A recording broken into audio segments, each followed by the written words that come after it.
Ladies and gentlemen, good afternoon and happy Friday. We got the PPL coming back for you for our second day this week. I'm Dolson, and joining me to start off your day, none other than Nick Pretty Hair Keogh. Nick, great to have you here. We got the Blue Boys on the desk today. As you saw, of course, a promo for the High Res Expo coming in November. Tickets are available now if you want to see some PPL, SPL action live in person. Make sure you go online and get your tickets now. Nick, we had some great games yesterday. Yep. The games today have a lot of hype to live up to. What are you looking forward to today? Which matches are you liking? I think both, because the way things went yesterday, both the winners looked about as far ahead from the guys who lost yesterday, meaning that I think that winners matchup today in SSG Na'Vi is going to be very close, and I think the Kanga Knights match has some very good potential. I think all the teams that lost yesterday, so Kanga and the Knights definitely have like things they could learn and things they could pick from. Knights playing very, very well.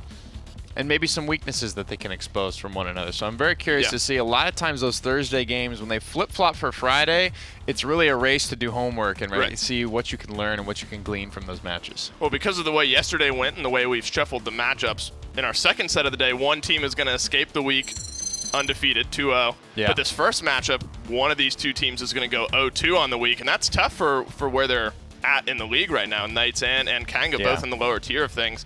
Let's look at Knights first of all. Cutie, of course, the support player for the Knights, and he actually had, I would say, a really good set of games yesterday. He was never, and I don't know if he ever really is, the problem on that team. He had a great Furia game, 200,000 healing, 100,000 above the entirety of the enemy team, and they need him to continue performing well and being the shot caller in a lot of these games. Furia is really one of the higher execution supports because of the Solar Blessing playstyle. You have to be connecting these beams.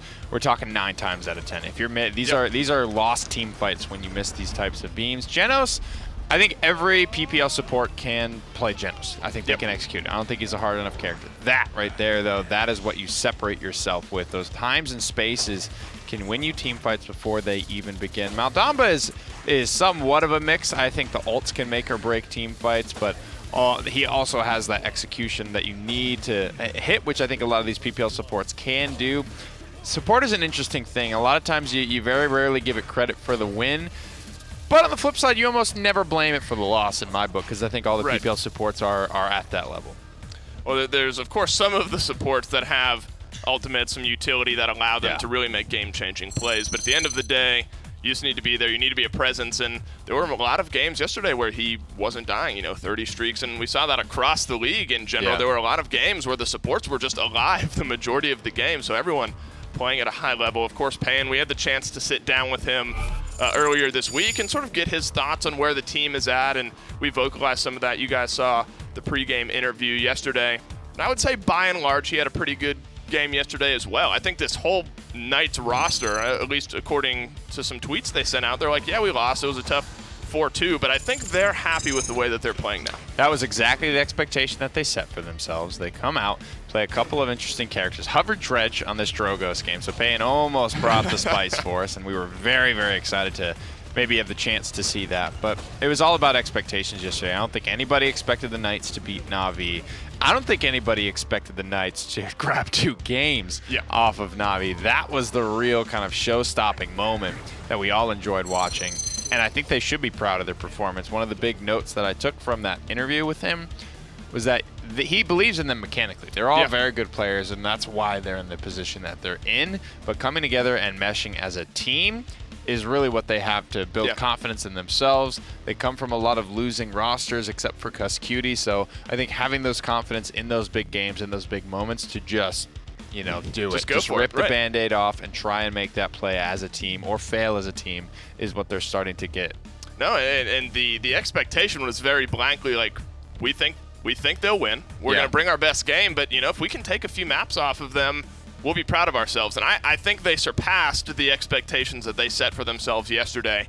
And I'm interested and excited to see if that sort of momentum rolls forward with them today, because the team playing on a high despite losing, I mean, that's a scary team to go up against, I think. Do you think they match up pretty well with Kanga? Yeah, I think they do, and I think this is a winnable match for the Knights. This is one of those matches that's going to be critical. One of these two teams is going to be like making or breaking top 6. Right. Kanga is holding that spot right now, which is why this match is so important. I agree. Lots to be determined there towards the bottom tier here in the PPL. Of course, Vapor, the head coach of the Knights, he's the man with the plan. Always has some great thoughts pregame. Let's get some more. I'm here with Vapor, and I just want to ask, yesterday you guys had a phenomenal showing when it came down to it. Like, it was kind of surprising everybody to be able to go 4-2. Almost looked like it could have been 4-3 against Na'Vi. So how's the team feeling just after that set coming into today? Really good. I think we proved that we had a lot of improvement since 2 weeks ago since we played against VP and NIP. We worked really hard, and I think it showed, and then I think we can have a really strong showing today against Kanga. So what's one of the things I think yesterday that you learned coming out of that set that you think will apply almost immediately today? I learned that our teamwork has gotten so much better than it used to be. We obviously it's a team game, it's a hero-based shooter, so you need teamwork and you need to have that synergy, and you always need to be on the same page with what everyone is doing. And I think that improvement helped us so much, and it showed versus Na'Vi yesterday. Yep. So one of the things we saw when SSG went up against Kanga was Eevee ended up being really big, and then yesterday Payan came out really big on the Eevee as well. Do you think that's going to be another big pick this set? Oh yeah, 100%. I think Eevee is a very strong contested pitch. She can do a lot. She works well in this meta, and she works well with a lot of team comps as well, and that's why you see her did first pit a lot, and she's going to be a very strong pit with this game. Well, awesome. Thank you, man. Good luck in your games, and we'll talk to you. We'll go back to the desk now as we get set up for Kanga. Appreciate it, guys. Thanks for taking the time to talk to us. And I think he sort of vocalized exactly what we were saying, in that it's seeing the team come together, seeing the team really mesh despite a loss is really big, really important. And I'm interested to see how they build on that coming into today, because in a weird way, if you're looking forward to MSI, there's only a month and a half or so. I don't know the exact number of weeks, but now these teams are really starting to flesh themselves out. The standings, were, everyone's 1 or 2 apart. Now we're starting to see 3-4 game split. Yeah. So these are important games to win when you're going up against teams that are so close to you. Looking at Kanga as well, I would say they had a pretty similar style game yesterday, in that SSG is one of the top teams in this league, and they took the game to them, I would say. Gara, if we're trying to compare him to Cuss Cutie, what are some parallels you maybe draw?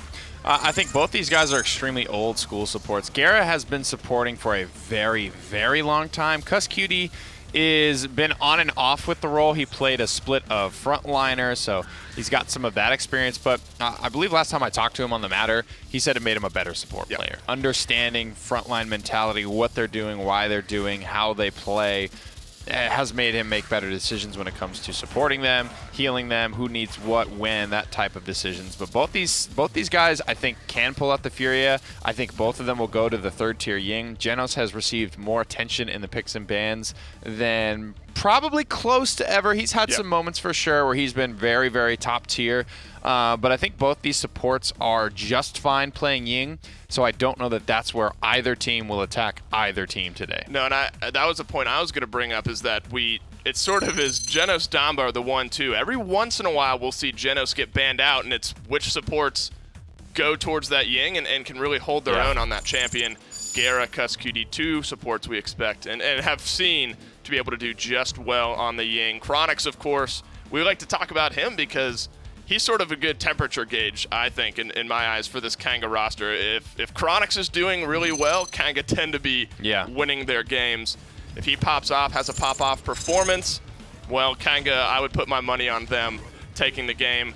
Shaolin is an interesting pick that we saw actually more times, I think, than not yesterday. Chronix made it look really good. What are your thoughts on Shaolin specifically? Maybe Chronix playing some more of him today? I think absolutely, and I think this is something that the Knights hopefully have done their homework on. He does a great job playing the role player Tyra as well. He can take that back seat if he needs to when all the investment is on the front line, and making sure when you look at Atlas Khan, right? Kanga Esports can win the game with Atlas Khan. And so if Chronix has to take a back seat for a game, I'm sure he's totally happy to do so. But the Shaolin unlocking that potential yesterday is huge for a couple of reasons, because there wasn't a whole lot Chronix was playing that I was necessarily in love with. His Leon is getting nerfed next patch. Cassie is going to be very contested in this set because I think Rukata loves that pick. He vocalized on Twitter yesterday. He loves like Sky and Lex and like all these flankers and Koga that don't necessarily get played. But he feels comfortable enough on Cassie. I think you can't deny that. He looks very good on that character. So having the ability for that to go his way and then having something you're confident enough to fall back on. The Shaolin actually started to get fought over a little bit yesterday to the point where it was doing extremely well on either side of the coin. Of course. And of course, the sixth man here in this Kanga lineup is their head coach, Hades. He always gives us a little side eye, and you can tell when he's feeling good. Let's jump down to an interview with him and hear how he's feeling before this game. I'm here with Hades as you're getting ready for this set. And yesterday you had a lengthy but not quite the way you would have wanted it set up against SSG. Now you're going up against the Knights. What are your thoughts about your opponent? Yeah, it's like we've beaten them before and we've just got way better since then, so we can beat them again. So yesterday, again, it kind of fell short up against SSG. Was there anything that the team kind of learned collectively about that you think is going to apply for today? Yeah, I think it's insane how much we're learning. Every time we play a match, we work out 10 new things that we're adding to our schedule and fixing, so it's actually insane the amount of improvement. Like, not only us, a lot of the other teams are improving as well, but we seem to be getting better than the other teams, so faster improvement rate equals win, I guess. Well, I asked Vapor this, the coach for the Knights, so I'm going to have to ask you as well. Evie ended up being really big in your set against SSG, and then afterwards we saw the Knights do really well with her. Do you think she's going to play a big role today as well? Yeah, they're probably going to pick it, but we're just baiting it, so hopefully they don't listen to this interview. Well, there you have it. That's Hades, and that's how Kanga's feeling right now. Let's go ahead and get back to the desk and kick this one off. Just giving. Oh, man. I feel like Hades, How do you not love that team? I know, I was going to say. How do you not love that team? He has, like, the best, like, most underhanded. It's like he's so soft and polite when he says these things, but it's like, well, we beat him last time and we're better now, so we're going to beat him again, which is like the most there's just something about the way that he delivers those interviews that's so great. But of course, feeling confident as they should be, the rest of the team learning and obviously just feeling good in general, and that's a really good way to be, I think. I asked you how you think Knights match up against Kanga. How do you think Kanga now match up against the Knights? Just laughed about that again. Oh, that was funny. It's hard to take your mind off of. Yeah, but that is a strategy. What he brought up is a very valid thing. You can, like we said, you can let power picks go to your enemies, and that's okay if it's that you Frog Isle game. Lulling them into that sense of security, right? What they did, you're right. You're exactly right. What they did with Kinesi yesterday on Frog Isle, they lulled that into a sense of security there. And they had a plan for it, and they executed around it perfectly. So if you can sort of bait them into picking something and have a plan around it, that's a very, very solid and valid strategy. Unfortunately, the Knights have sniffed out the Frog Isle strategy from Kanga, banned that one out as well as Shattered Desert, I should say. Splitstone and Timbermill also off of the board. We're getting into our first set of picks and bans here. Torvald, pretty standard ban. But Kanga, again, sort of to further harp on that point, they've shown that they're willing to go a different route sometimes with the second ban. Ashe, I would say, is somewhat different. She normally makes it through as a pick, but getting banned out here, that opens up some things, especially here on Ascension Peak. So this was their map pick yesterday against SSG, and they got absolutely curb stomped here. So hopefully 9 of the 10 things they learned were improving here. I think the Imani definitely had a big impact. That was one of the first blood plays that I remember of just getting the double root on the frontliners and then blowing them up with splitting ice. That was very tough to watch, and Kanga were never able to bounce back from that, and it ended up being just that 4-0. They let Freeze God get Eevee as well, which gave them a lot of trouble, but Eevee gets better the more chaotic the fight becomes, and especially at the end there, you can watch some of those replays where Freeze isn't really even thinking out some of those blinks. I don't even think some of those blinks. Some of those blinks were just straight up in the air. Some of his swords were just like, you know, those crack swords where you're just wiggling all around trying to stay alive. It's like, because it was so chaotic, it worked for them, and that is a big part of it. Atlas is another big part of Kanga's success. I think Rhino is top 3 on this character. I think him, Phoenix, and Diggy Dog have shown the best ability to play him. Well, they talked about maybe baiting out the Eevee, and already the Eevee comes through for the Knights. So whether or not they have a plan for it, it sounds like they do at least, but we'll have to see the way the rest of their draft goes. Giving Eevee over to the Knights as well as the Khan, but they're going to get Barrack, they're going to get Damba, so this is kind of what we talked about pregame. With Genos banned out, you get Damba for yourselves. This likely forces Cuss Cutie over to the Ying on their side. Probably will pick her in one of these two in order to leave that 5th pick open for a little bit of a flex. I almost brought up Xin, man. I miss Xin. Actually, that's a really good point. We haven't seen Xin in so long. Yeah, the Billow nerf just basically gutted him, I think, for competitive play. The duration was replaced with a card. It was like activating Billow decreases the cooldown of Whirl. And, you know, Xin has a couple of corny little like Whirl type build style things. I don't really know how much merit there is to that, but the duration card that got, you know, cut for that was really bread and butter. 4 points in that, 4 points in speed, and you were just able to stall for so long with that character. But that is neither here nor there as we breathe a collective sigh of relief. I've got Eevee in the meta. That's all I can ask for. One flanker and my favorite at that. So Evil Eye, if he's going to be playing the Shaolin, if Chronix is going to be playing the Shaolin, that's really what we have left to decide. Yep. This is one of those games that it feels like, obviously, the priority is on the front line for Kanga. Sure. So what will they backfill? And Shaolin can be a great pick for them. That's why it's so important. If they can get this 8th, 9th, and Chronix is pulling quadra kills on it, that is A-OK.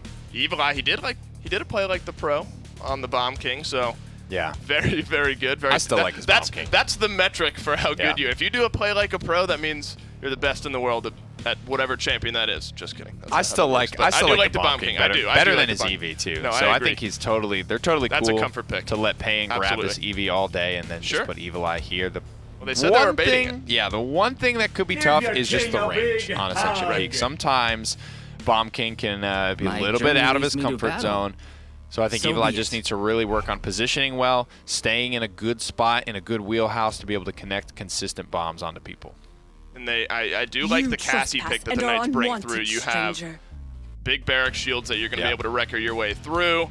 Lots of burst damage anyway. We saw some Impulse Cassie yesterday, which I thought was pretty interesting. We're going to do things a little bit differently today. We're actually going to bring in the casters and hear what they're thinking about these 5 as well as us too. So could get a little chaotic knowing our big personalities. Let's bring them in. Oh, here we all are. How's it going down there, gentlemen? What do you think of the picks you see on the board here? Honestly, I'm a big fan of the fact that the Knights got Eevee and Cassie. Those are great picks for their squad. It slams, I think, directly into what they wanted to. And it was one of those things I asked both of them about Eevee because Eevee was really big yesterday. And I think both of these teams are probably looking at her.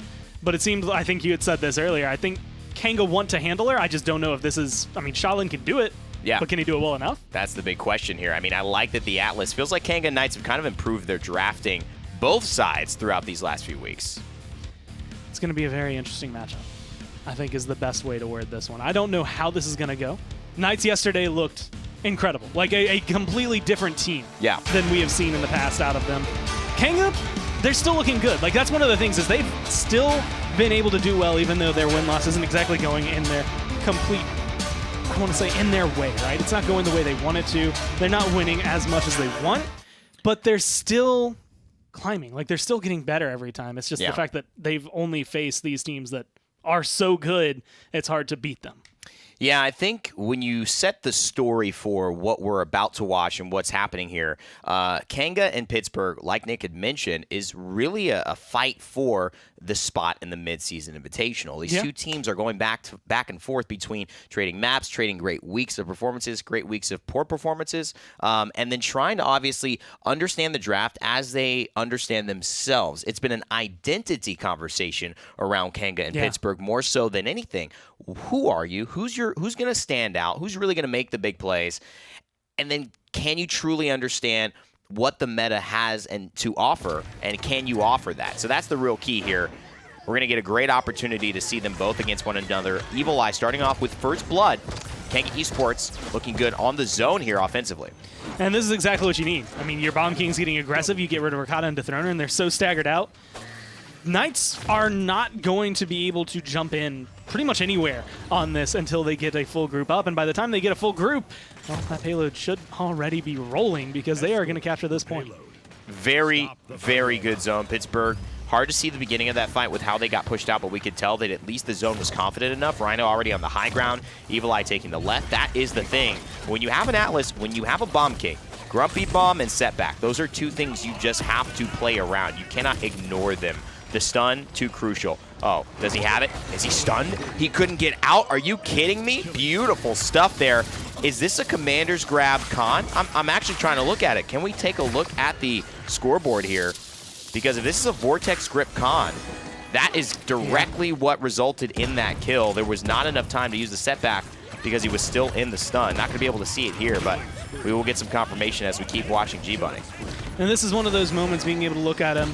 It is. It's a Over Vortex there, grip it's going to be Vortex grip. So you're going to notice him having a big play. Smaller clip overall, not going to be running the storm of bullets, which I think a lot of people are used to at this point. He's also not going to fire about as fast as you think, because that's what the talent gives you, right? Yeah. It's still going to be meteor shots, slower pace, but that stun setup is what you're going to be looking at maybe being big, which is huge setup for a Cassie or an Eevee. And people do forget that although the DPS increases from Khan when you run Storm of Bullets, they are meteor shots. Yeah. You're right. It is. It will hit harder for a I think it's headshot. technically 25% less damage when you're running Storm of Bullets, but you get 10 more shots. Right. I think, yeah, and maybe the DPS and overall, is faster because of that, but as far as, the damage per shot, it's going to hit a little harder. The stun is going to set a lot up. When you're running that against a champion pool such as, however, Kanga's, it does diminish the value of that. It's really more for the setup because pretty beefy targets on that side. The Barrack, the Damba, the Atlas, the Bomb King. Shaolin really the only one who's not really above 2,200 health there.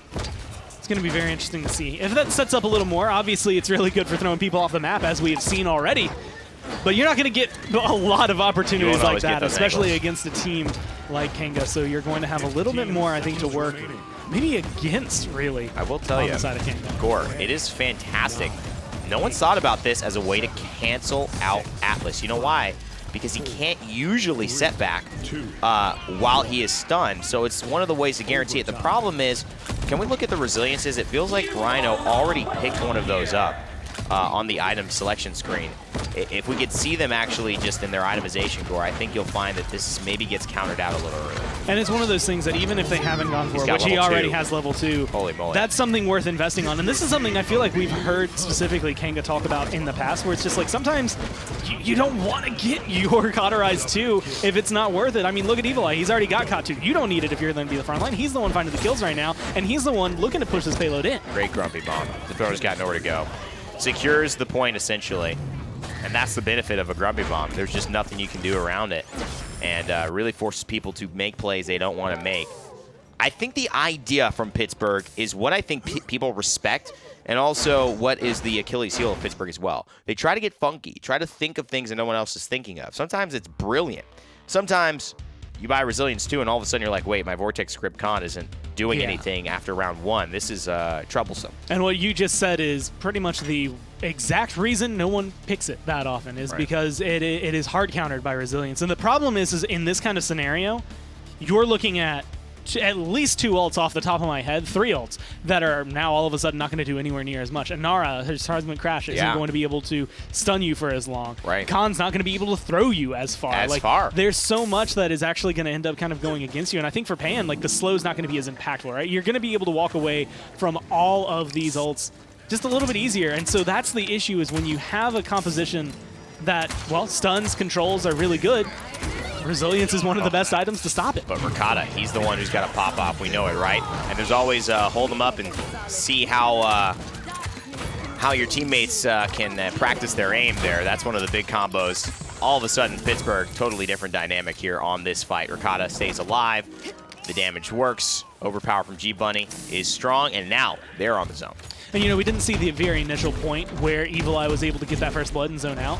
But that's a very big difference, right? Whoever gets the first kill in these fights, it tilts so much more in favor of the other side. Like, that's what happens when it's even. If you get the first kill against a team like Na'Vi, like Knights did yesterday, it's not always guaranteed you're going to get the point fight. You're not always guaranteed to be able to then push them out. But when it's up against someone like Kanga, and I'm saying, like, this matchup, to me, all 5 players are pretty much on par with each other.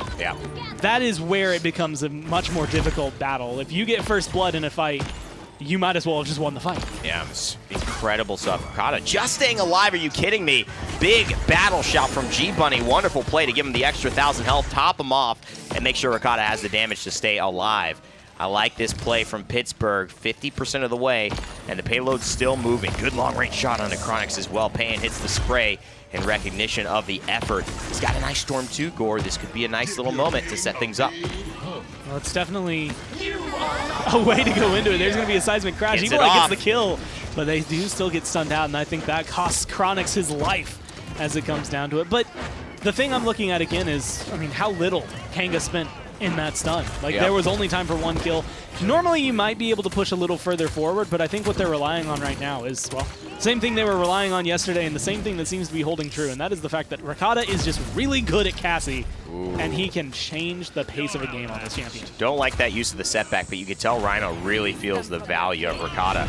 Oh my god, Joel's looked like he almost bounced all the way back onto the map, but he does get taken out. Pittsburgh push it successfully. It's 2-2. Dominant play. I think Rhino, as he gets that final kill onto Rakata and the payload still moves, to me it's saying we need to deal with this big game Cassie. I think they'd be right. Do you think? The biggest issue right now isn't going to be the Eevee. Like, Evil Eye is a solid Eevee, and he's hitting a lot of really impressive shots. Yeah. But he's getting poke damage. Like, he's getting you half health, maybe. You mean Payan. Payan, sorry. Yeah. And that's exactly where it is, whereas on the other side, like, Evil Eye's doing the same thing, right? But Bomb King, I think, out of the 2 blasters here, has a little more chance of, like, I can 2-tap you really, really fast in succession. Payan's going to have 1 shot, blink back. Like, he has to come for the other one. Rakata is in the same boat that Evil Eye is going to be in, the same boat that Chronix is going to be in. He's just going to hit you too hard, too fast. Yeah. And if you're not careful, you've lost your health bar before you realized you were even starting to take damage. We got to talk about the fact that he's running Temporal Divide, and we've seen so much value from Deja Vu, especially on maps like this where there are these little corners and angles. Joel's in trouble, man. 1,500 damage, but Joel's in the flame turret finds the final blow. That is rough because Rakata bet it all, and he did not come up big. Cuscuti now under pressure. Big second chance from Atlas. Rhino gets Vortex gripped by G-Bunny. He's going to battle Shout, but it's all for naught. Kanga come out on top in a crucial round 3. You know, in 2-point fights, the Knights have shown us equally what is really good for their team and what is really bad for their team, all in one glimpse. Where it is, the thing that's great is when they make the right decisions, they put themselves in the right position, they will just roll over you. They are an unstoppable team. They are really solid. But the problem is that that's so inconsistent. I mean, right there, Rakata makes the call, do I roll back or do I roll forward? Like, am I going to go into the dome shield or not? Oh! What a shot. Are you kidding me? I think Evil Eye thinks he's scot-free. This is just a zoning ult. The amount of damage that comes through in that moment is a full kill onto the BK. Oh my goodness. Pittsburgh Knights not giving up quite yet. Kanga still responding, but there are 3 on the side for Pittsburgh. And doing whatever they can. The front lines dance around the statue. They're full health thanks to the Ying, and they're about to have Illusory Rift back up, so they're going to be able to not only grab and get rid of Jera, but they're going to double their healing even further. So now they are completely in control at this point. Movement speed has to be the only thing on the side of Kanga, but Evil Eye looks to be falling. Grumpy Bomb gets the stun. It's 99% for Kanga, so they can't quite step off, but Rhino is the victim of a seismic crash. They've still got Joel's, though, and 95%. If he could just stay alive a little longer, he's going to get that dome shield off. He gets the heal from Jera, but he gets taken down by G-Bunny before he can get that saving grace. And that was exactly the fight back they needed, and the perfect target prioritization. And again, all in one fight. Nice showcase the 2 halves of the coin. Sometimes they make the best decisions, sometimes they just don't quite click. Dr. Jekyll, and sometimes it is broken on, did Rakata go in or did he not? Did Payan go in or did he not? Like, when their team dynamic is like as uniform as it was in that fight, they are a different beast. And I gotta say, the Throner seismic crashes have been really nice today. G-Bunny's use of the overpower and the collective focus from Pittsburgh has been phenomenal. He's gotten kills off of it and played around the resilience pickups early from Kanga very, very nicely. And then Payan, you can tell he hasn't been the focus in these fights. It has been Rakata. That means that things are working the way Pittsburgh needs them to. But Gore, I mean, I gotta figure out, how did that Bomb King die so fast in that one moment of vulnerability before he can get his King Bomb off? I mean, that was the difference maker for me in what turned the round towards Pittsburgh. I mean, I know we saw Khan get credit for the kill, but I can guarantee there was not enough time for Khan to have had more than 2 shots that landed on that Bomb King. That had to be big game Cassie and a shot from Eevee. Like, it had to be 3 people on the side of Knights shooting him down to try and burn him that fast. Much like we're seeing on the inverse of right now. There's 2 to 3 people just burning through the Knights. And great shots here from Chronix. I mean, you would have loved to be a Drogos in that situation. Little fire spit, little salvo. Everyone was grouped up. Dread Serpent as well. But Kanga, although it looks like they came out pretty strong on that one, they lost 2. And they lost Evil Eye and Jera. Those are big ones, and if Joel's here wants to keep zoning, he's got to be careful not to take too much poke because there's no immediate escape plan. The Throner coming in, trying to trap him with the wall, I believe.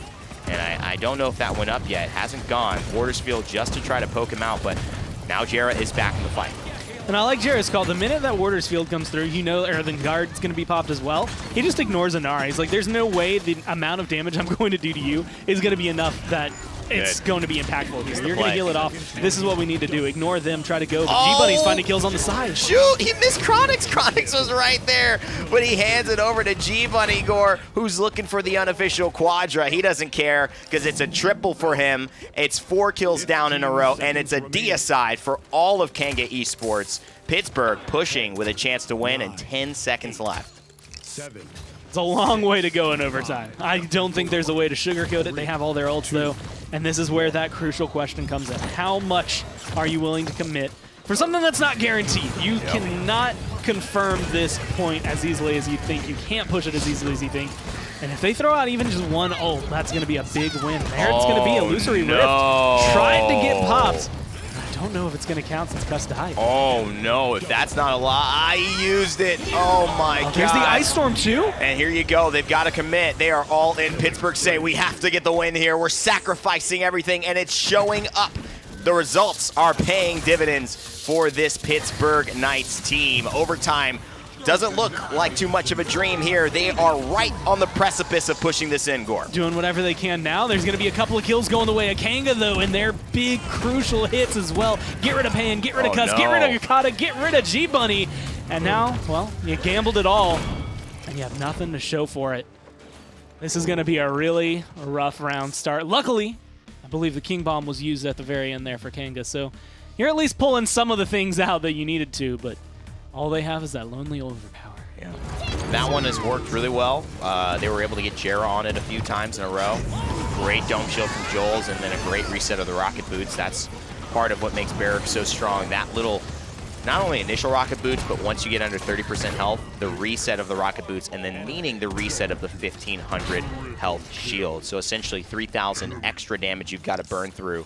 Plus just he's wiggly during that time period as well, making Barrack the best point tank in Paladins right now, in my opinion. And Joel's, what a man to operate him. Great aim, great sense of the game. Big dome shield here. This could determine the tide. Shout out to Chronix, though, being able to outpace a Cassie in damage. Not something that you normally see, especially against a big game Cassie. So Kanga playing this appropriately. And again, they're starting off with a lot of pressure on the left-hand side over here. Under the balcony, they've got complete control of the high ground if they want it. Problem is, the point is where you need to be. One more shot. He misses that last one. Man, doesn't escape at all. This man right here just single-handedly took down the flank. And now Kanga are in a great spot. They've still got the dome shield. They've got Exile. That is so good. They've got setbacks for the zone. Pittsburgh cannot take their time. They have to go quickly, and that's where Rakata is. Going to break down the shield pretty soon. But a beautiful temporal divide is there. There's a setback, Gore. There's only a few seconds left. I mean, it's 87-27 right now, and it's still rising on the side of Kanga. They're in control, and they have some good shots, but Rhino, a little low. He's going to be able to have his own second chance. Now they can get aggressive. G-Bunny missed the overpower core. This is a big issue. He's got to hit these big shots, and look at that. I think Rakata helps him out. Here's the Illusory Rift, giving everyone a lot of healing on the side of Pittsburgh Knights, but there aren't too many fighting quite on the point yet. Joel's, he goes down. Rakata finds that one. G-Bunny and him holding it down, but still 50% on the point. They've got to get another 50 before this is over. And Rhino, you need to stay where you are, maybe even back off a little bit, because now you're going to be boxing the Cassie. This is not a fight that he wants to take. This is one of the only matchups where the front line can absolutely lose to the DPS outright. And it's going to be a nice little second chance to be able to stay alive, try to stay into it, but it's not going to be enough to keep him alive. Chronix finds the kill, though. They lost 1 DPS and traded out for another. G-Bunny's got to get back on the point because Chronix is taking down Pay, and now the Throner's isolated with Cuss Cutie. They need G-Bunny's damage. They have to get this comeback here, but here's the King Bomb as well. He's searching for someone more meaningful than the Throner who might be able to shut this off, and this time the seismic crash can't land.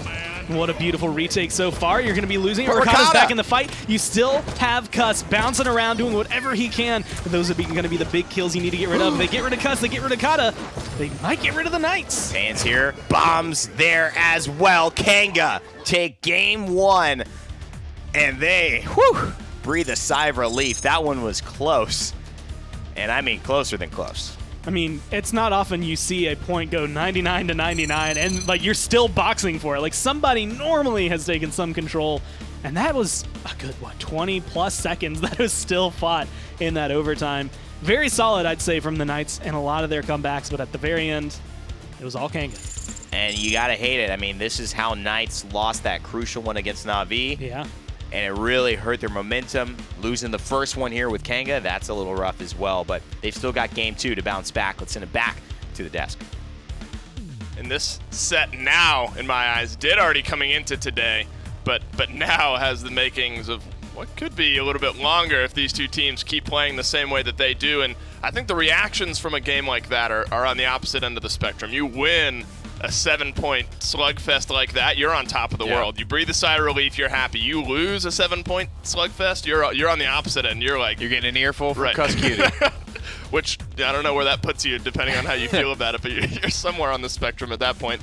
What are some takeaways you have from that one? Did they deal with the Eevee? They said they were maybe baiting out the Eevee a little bit. How'd they deal with it? They did okay. I think Payan outplayed some moments where it was just like too much. Big shots connecting on the Evil Eye. I thought Evil Eye played that moment perfectly. He played extremely safely, pretty much as safely as he could. Still got picked in that moment. Down the stretch, the defense held against all the ultimates, and that onslaught from the Knights was the real big critical moment, but 6 and 14 for Payan when it's all said and done.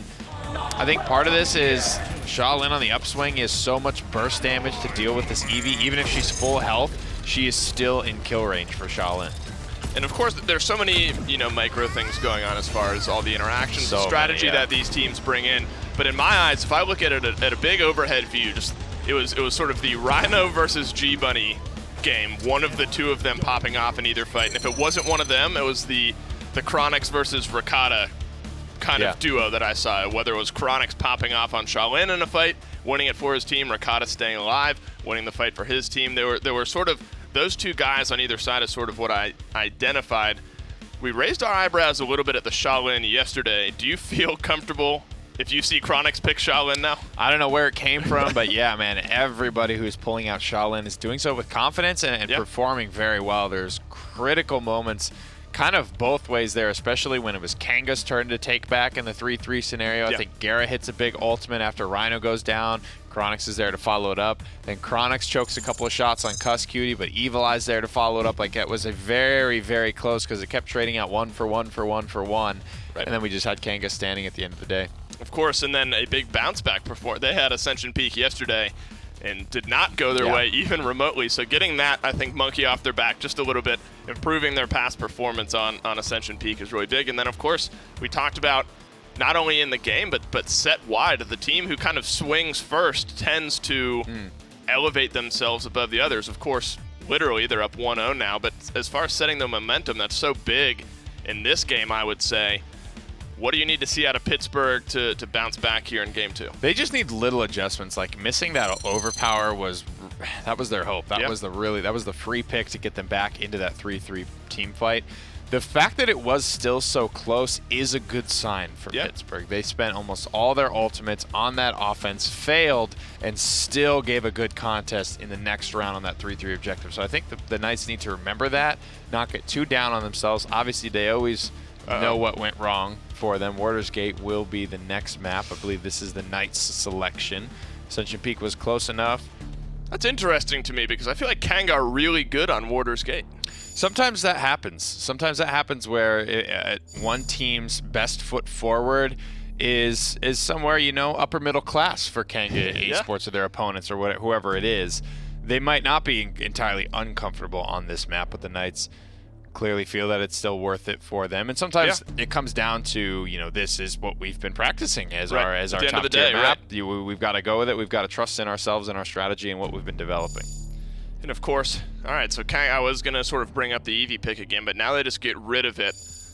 Didn't have the greatest impact in game number 1, but had enough of an impact that they don't feel like dealing with it. Maybe just on Warder's Gate specifically, their strategy changes up a little bit. Atlas making his way into the ban column for our second map of the day. For the first time today, though, he was in the hands of Rhino in our last game. They are going to steal away the Khan, which is that's the 1-2. You get Khan, you get Atlas if he's still available, vice versa sometimes. But the big priority now in this case is Khan, then of course Genos on the opposite side. We saw a Pip ban, I think, yesterday against Pan on Jaguar Falls. Do you think he maybe brings it out here on Warder's Gate?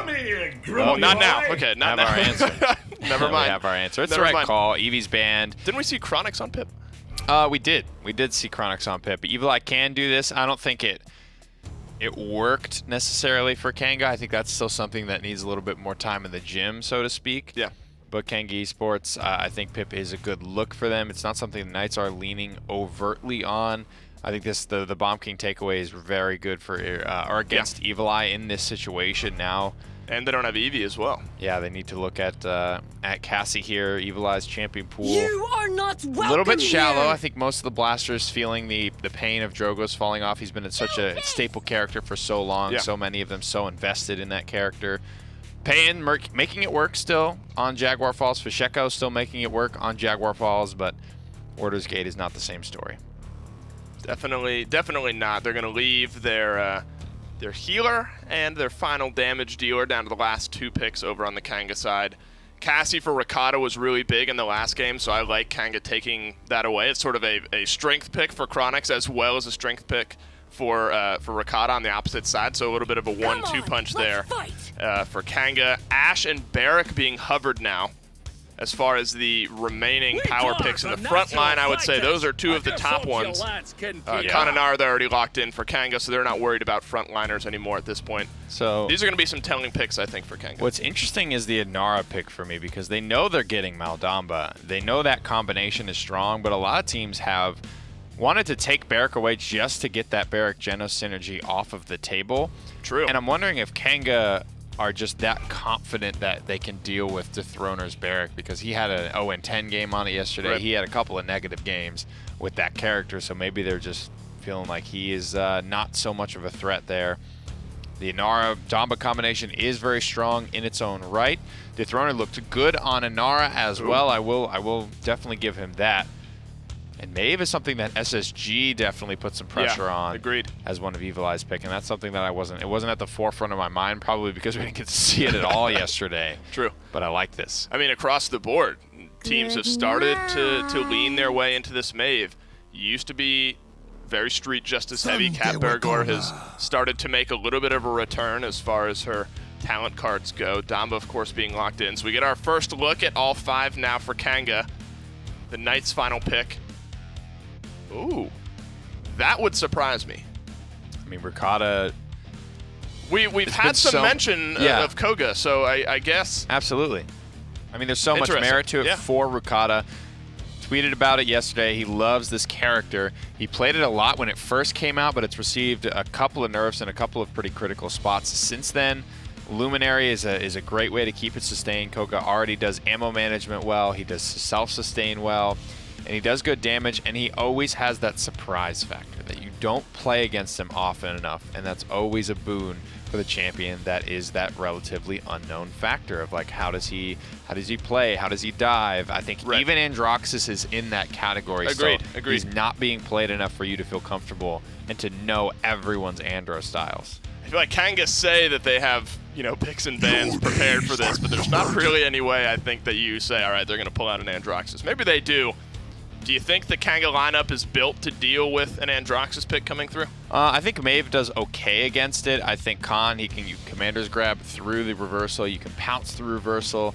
So there is ways to deal with the Andro. I think Maeve, if she starts to prowl, she's very hard to hit with that reversal projectile. Do we see that vacuum 1v1? Maybe. The onus is really on Ricotta to execute this pick here well.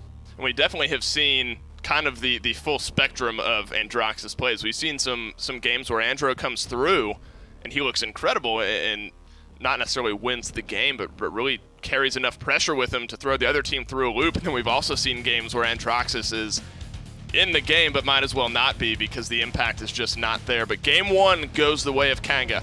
4-3 in their favor on Ascension Peak. They like Warder's Gate for game number 2. Are they going to make it 2-0? We got to send it down to Evan and Gore to find out. Big moment here for Kanga as they want to extend this lead as far as possible against a team that wants it badly after a bad loss against Natus Vincere where they tried their hearts out, took 2 games of the ex-world champions. They came up short 4-2. They do not want to experience that again today. So crucial map here for both squads. And I think in both times, the one thing that stands out the most to me about the Knights is that they aren't letting these initial losses get to them anywhere near as hard. I think, well, when it comes against Na'Vi specifically, you kind of expect it. But when you're up against Kanga, they seem to have a little more confidence against this team. And again, it's because they are so close in the standings. Yeah. I feel like the Knights, in my eyes right now, might still be looking for MSI. In my eyes, I'm looking at Split 2 because this team has become a different beast. And if they can lock down some of these things that have been plaguing them, I think they don't start, 2-7. They end up going a lot further than that. Absolutely. And so that's where my eyes are. You do have to remember, though, that first win, man, against Virtus Pro, that's not a win maybe is so easy to get as well. No. So there's Especially a little bit of luck to their start and a little bit of, well, you wish you could have had it figured out. Either way, important moments here for both teams. Kanga starting off strong. Ricotta on the Androxus trying to see what this can do here. A couple shots on the G-Bunny, says this man's got a lot of armor. And oops, I'm maybe dead here. Nice save of the dashes. So he'll be safe for now. This is one of those picks. Maeve has been tried and true. Like, she has showcased the amount of damage she can do. She has showcased what she can bring to the table. The thing in my eyes right now is what is this Androxus going to bring that can change the pace of the game? Yeah, it could change the game just in general. As of right now, I haven't seen anything really to stand out to me as this is what his target is. This is who he's looking for. Like, maybe he can box out the Cassie. Yeah, but that's rough. You have to find a better scenario than that. The problem with this, not this pick, but this map, twofold. One, Pittsburgh lost 4-0 on this map yesterday after a really contested fight in Game 3, I believe, on Splitstone Quarry. And it was so frustrating. We just saw the set kind of go away before our eyes where there was no contest. Again, not very much contest for Pittsburgh here, and maybe still figuring this map out in general. But it just hasn't really worked for them. The only thing I've seen that was kind of a bright light was when I think Penguin played Pip on this earlier in the season.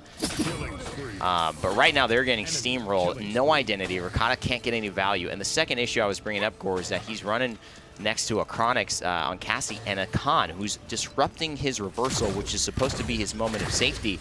It's actually turning into a moment of potential weakness for him.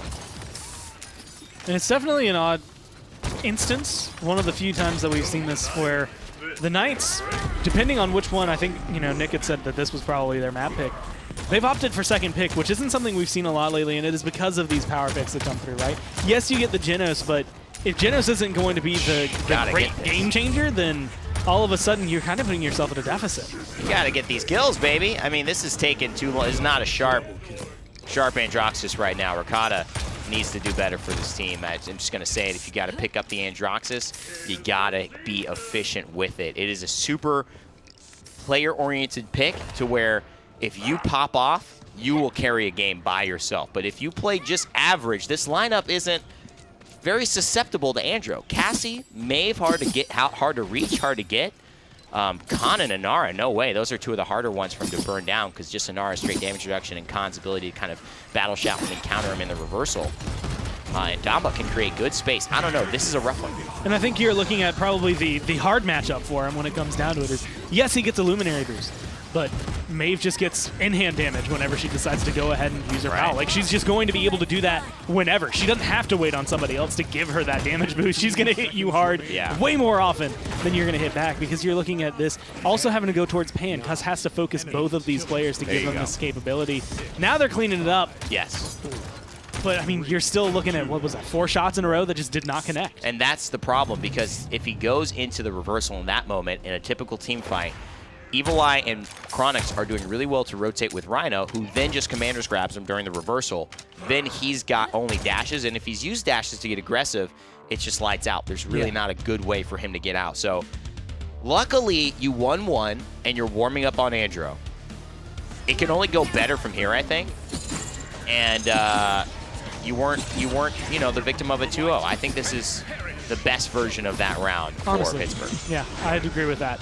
Where it's just that moment of, like you said, kind of warm-up round. As much as I like to meme that every time. When you have a bad round, like, okay, that was my warm-up. It doesn't matter that it was the 10th round I played today. It was a warm-up round. Either way, that's where you're going in for it. But I mean, this is that moment where you have to figure out what went wrong during that last fight. Or if you're Kanga, you're just like, okay, what do we think they're going to try to change? Ults are going to be a big factor this time around. And for Androxus, depending on who he hits, that's a free kill. Do they realize how heavy this rotation is? I don't think they do. There's the overpower, and now Cuss is by himself. He's got a Void Grip here. You got to hit these. He's got to use a Void Grip at least. And see, here's the problem. They're all, look at that, double kill, way too much value for that. What a good rotation. I mean, a double kill, plus they killed the Barrack slightly before for an ult, and then Ashe gets distracted and pulled away. Like, I don't know what that King Bomb was meant to do. I don't know where it was going, but it definitely did not quite feel, I think, the way Knights expected it to feel. And I think that was exactly what Kanga wanted. I just think the Knights have had such trouble capturing objectives on this map particularly over the last few days that it feels that the way they're taking the fight just isn't working for them. And I think it's just back to the drawing board again and again. Each round, try something a little different, a little new. Send Ricotta by himself, try to counter flank, try to hold a position instead of flanking, fight them when they rotate to you. You know, leave an extra person back with Cuss. Cuss was isolated there, pretty heavy. I think Dethroner is getting aggressive. I like that, but I think that they've got to protect their healer. And all that doesn't even solve the problem with Chronix, who's on a big game Cassie, who's kind of feeling like he's not really having a lot of attention on him. Yeah, I would argue this is the point where you almost feel untouchable, right? Because it's just like, you've maybe died once this game, and it's only been when you are getting aggressive. It's not they were able to get back here and get rid of me. It was I misstepped. Like, I got a little too aggressive. Right here, it's looking like you're finally going to get a pincer for the Knights, but a lot of it just feels sloppy. I mean, look, the payload's still moving. I just don't think that was a good use of the through time and space. Cuss will know that when he watches the VOD back. I think a lot of resources for not a lot of value, and it ends up really not being near the point as well. However, I will say that, again, Kanga were watching yesterday as well. They know that this map was not a strong performance for Pittsburgh. And sometimes you have to throw out ultimates to try to just stabilize, and it doesn't always work. Sometimes it doesn't look great. Well, there was the revelation I had wanted. Just making and confirming which map was which, since Kanga's been first pick on both. It was the Knights who chose Ascension Peak. They opted for second pick there. So this is Kanga's map pick, which makes a lot more sense in the grand scheme of things. Oh, yeah. Especially considering it'd be a little bizarre, not only for the Knights to have the performance they did yesterday on this map and then come into it, but also just the fact that this is just not looking clean. Like, this looks like an under-practice map, I would say, from the Knights more than anything. And I love Cuss, and he always says, hey, no, people think we don't know how to play the map and blah, blah, blah. Well, it really doesn't matter if you know how to play it if you're not playing it right. You gotta somehow show us where the value is, and obviously you're not picking it, Kanga is, and they feel that you don't know how to play it. This is where they feel confident after seeing the performance from yesterday. So it's up to Pittsburgh to make some adjustments, and at least that they aren't all dead right now. That's a good adjustment, but still the problem of 63% on the point and the ticking time bomb of these fights is still the issue. Chronix finds Ricotta by himself. That's who you're counting on to kind of snowball things. Finally, explodes it maybe a little too early. Maybe hiding in these cubbies can be the value. Rhino and Jera picking up kills. I mean, this is man. Yeah. Whew. That They don't get this one. I'm going to go ahead and throw it out there. You watch that first game, and if that's game 2, I think you equalize mentally, right? You're just like, okay, whatever. 3-3, like, we're still keeping it close. That being game 1, losing your map pick over to Kanga, then having that 4-1 come through as quick as it did, this is the moment where it has to be the guys. Like, we don't have Warder's Gate. Like, yesterday we didn't have Warder's Gate. Today we don't have Warder's Gate. Ignore that. Just focus on the next one, because otherwise everyone is going to be way too downtrodden. My question is this now a ban-worthy map for Pittsburgh? Because it does look, it's a very difficult map. It's a new map, kind of hard to play. Let's send it back to the desk, get us ready for game 3 with a 2-0 lead with Kanga. You know who has Warder's Gate figured out? It's Kanga Esports. They're really good on Warder's Gate, and whether you either ban it against them or whatever it may be, you have to keep your eyes open when you're playing against them. I mean, that is literally the exact opposite, I think, of what game number 1 was, in that the final point fight coming down to just whoever somehow manages to scrape together the kills. That one was very clearly in Kanga's control the entire time. 52-48, 42,000 damage. Payan did a good job of keeping up on the side of the Knights. there's just too much control, I think, from Kanga's side.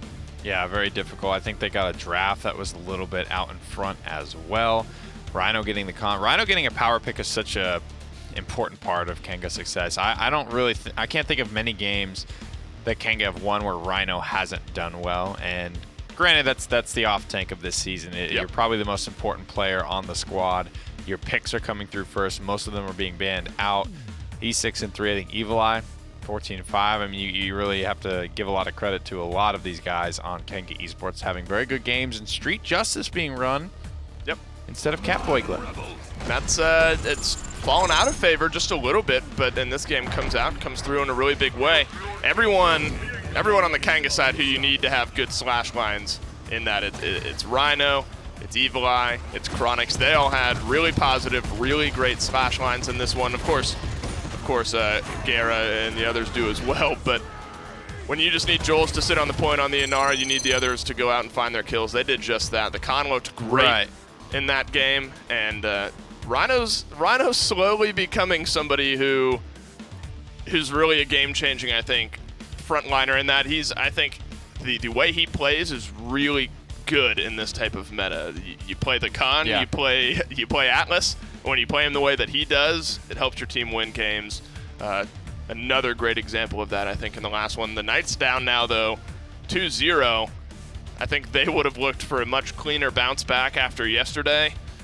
But I think Hades, the coach, and you might agree with this, he said, well, we're improving, but it just seems like we're improving a little bit faster than others. Would you agree with that?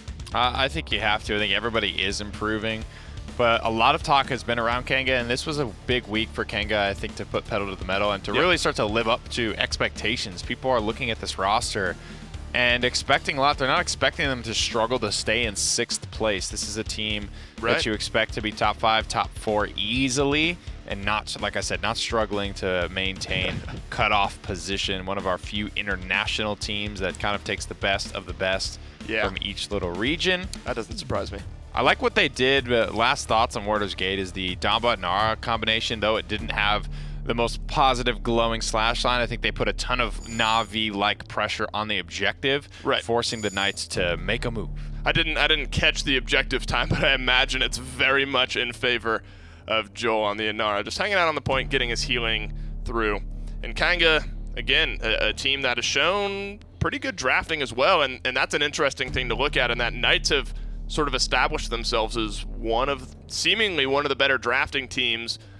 But Kanga have kind of started to figure it out, I think, on there, and you have to start looking out for them in their drafts, at least in the sense that they might not blow you away with some random crazy pick, but they always seem to have an answer, whether it's just plain old strategy or a different champion pick. They're kind of getting better in my eyes, and they're starting to learn what a lot of these other teams are doing. Barrack, interestingly enough, gets banned through. 1 ban left now for Kanga. Torvald Makoa, pretty standard, I think. 2 out of 2 across the board yesterday for games so far. 3 out of 3 banned out in this one. Does the Barrack ban stand out to you at all? It does a little bit. It makes me feel like with Kanga almost letting it go with the Genos last game, they were so confident that the Knights weren't going to be able to do too much with it. And at this point, it's the Knights saying, well, we're first pick. There's a lot of big stuff open right now. We don't like this. They're good with it. Let's keep even more open so that when picks come back our way for the 3rd and the 4th pick, or the 4th and the 5th pick, excuse me, they can get even more priority stuff. They do get the Atlas. Genos Sonara is being, not hovered right now. Kananara is going to be hovered. I think a safe bet is that Khan was going to come through. I'm raising my eyebrows a little bit at Nara. I mean, Kanga have shown me that I should not discount any of their picks because they seemingly have it figured out. Yeah. But every once in a while, you'll see Genos kind of fall down through the ranks. In this case, I almost expected a Khan Genos to come through, but Nara has kind of taken that place. You know what? I should have. I forgot that it was Ice Mines, and on Ice Mines, I don't think Genos is quite as valuable. You're right. There's so many front lines banned out right now. Barrack is gone, and Barrack and Nara are sort of thought of as like the point frontliners, right? And if the Knights aren't able to grab themselves one of the point frontliners, they're probably going to have to go into something like a Fernando here. Genos, I don't think, he lends himself better to teams that can spread out, skirmish a little bit, take 1v1s, damage amp and healing is going to tilt those 1v1s in favor of the team with Genos. Damba pockets these tanks better. Damba has a control ultimate because there's a lot of people funneled into a very tiny amount of space on Ice Mines. The ult charges quickly. Yep. This is one of those ults that's like, if you're the first to the punch on Ice Mines, you can really put your foot down and win the fight. And it's not uncommon to see objective fights go that long to where it gets to that point. I mean, this is a brutal zoning map if you have to fight your way back uphill, back through the gate into the fight. And that's a really good catch on your part. The Ice Mine's not one of the better maps for Genos. And I think Kanga are in a really good spot here in that they've established their front line. You imagine, I think, that Genos is the strongest healer that's around right now, and they can get their 5th pick still sort of hidden from the opposite side. So it is going to be the Damba. Bomb King hovered right now for Evil Eye, and they're in a really strong point. I think they're drafting very, very well right now. Of course, Atlas Amani, that's a strong combo on this map as well, Nick. Yeah, Atlas is very good at moving around, and of course with the indestructible stasis field shield, you can really, really move your team into a good position. Most people run that Deja Vu, I think, on this map because you only need Temporal Divide if base stasis field isn't enough. And if base stasis field is enough, then you don't have to endure that. You get effectively the same usefulness or efficacy out of stasis field without needing the big boy cooldown. Imani Drogos looks like the call here for Knights. Time to take Get the double dragon. Combustible Drogos is double backline. More likely than not going to be the option. I wouldn't imagine a Worm Jets would come through on Ice Mines. Last pick now, though, for Kanga. And they've shown that Chronix has no problem flexing onto whether it's the Cassie, whether it's the Leon, whether it's the Shaolin. I mean, those are 3 tried and true picks for him. And then he can even go beyond that. So I think Kanga are in a really good spot. Tyra, notably the name that I left out there, had a great game on Tyra on Stone Keep yesterday against SSG. I think Kanga's drafted this very well. I think they've drafted all set pretty well. The gods Knights are watching. Our feel like blood they're in a is bit of a rushing, corner and again. the hunt Drogos can work is on. here, isn't picked a lot. Imani can work here, isn't picked a lot either. Atlas Fernando, Atlas is Atlas. Atlas is extremely strong, and I think it just puts all the more weight on G Bunny to set things up, to make a lot of space with little stasis field, setbacks, that type of stuff. I just keep looking at these drafts, and I feel like this just looks so much harder for the Knights than it does for Kanga. No, I think that's a fair way of putting it. I mean, I harp on the Kanga drafts, but the Knights have a really good-looking draft as well. But the execution factor seems to be a little bit more in favor of Kanga, a little bit harder in the sense, they're on the side of the Knights, I should say. Is this do or die for the Knights? Game 3, do you think? I don't think anyone's pulled their full reverse sweep just yet. So the Knights, if they can't do it now, it's going to be tough. Well, our bets are on Kanga if they win Game 3 to keep it from going that way. We'll have to see if Pittsburgh can pull it back on Ice Mines. Casters, take it away. Well, it's Ice Mines again for your viewing pleasure. 2 days in a row for the Paladins Premier League. It is time to get going, and a very Na'Vi-esque draft. Beautiful, beautiful demonstration of getting your priority picks and adding that damage amp with the last pick for Chronix. A comfort pick for him, and you would expect a Genos on the other side, but no, it's Cuss Cutie on the Ying core. How do you feel about these drafts? Well, when you make the comparison to like Kanga being the Na'Vi draft, right, based on the way Ice Mines went yesterday for him, that seems to bode well for the Knights, except yesterday they did something different. They had Cassie, they had Pip, they had Genos. Like, those 3 together on this map is so much, and I just don't know if they're going to have quite the same amount of control that they get out of this draft that they had.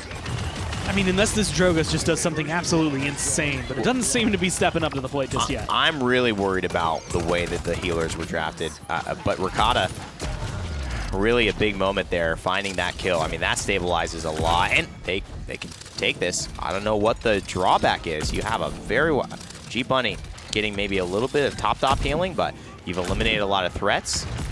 I think he's in a good spot to push forward here. Gonna get some movement speed. And nice use of the angles. Now he's winning this battle.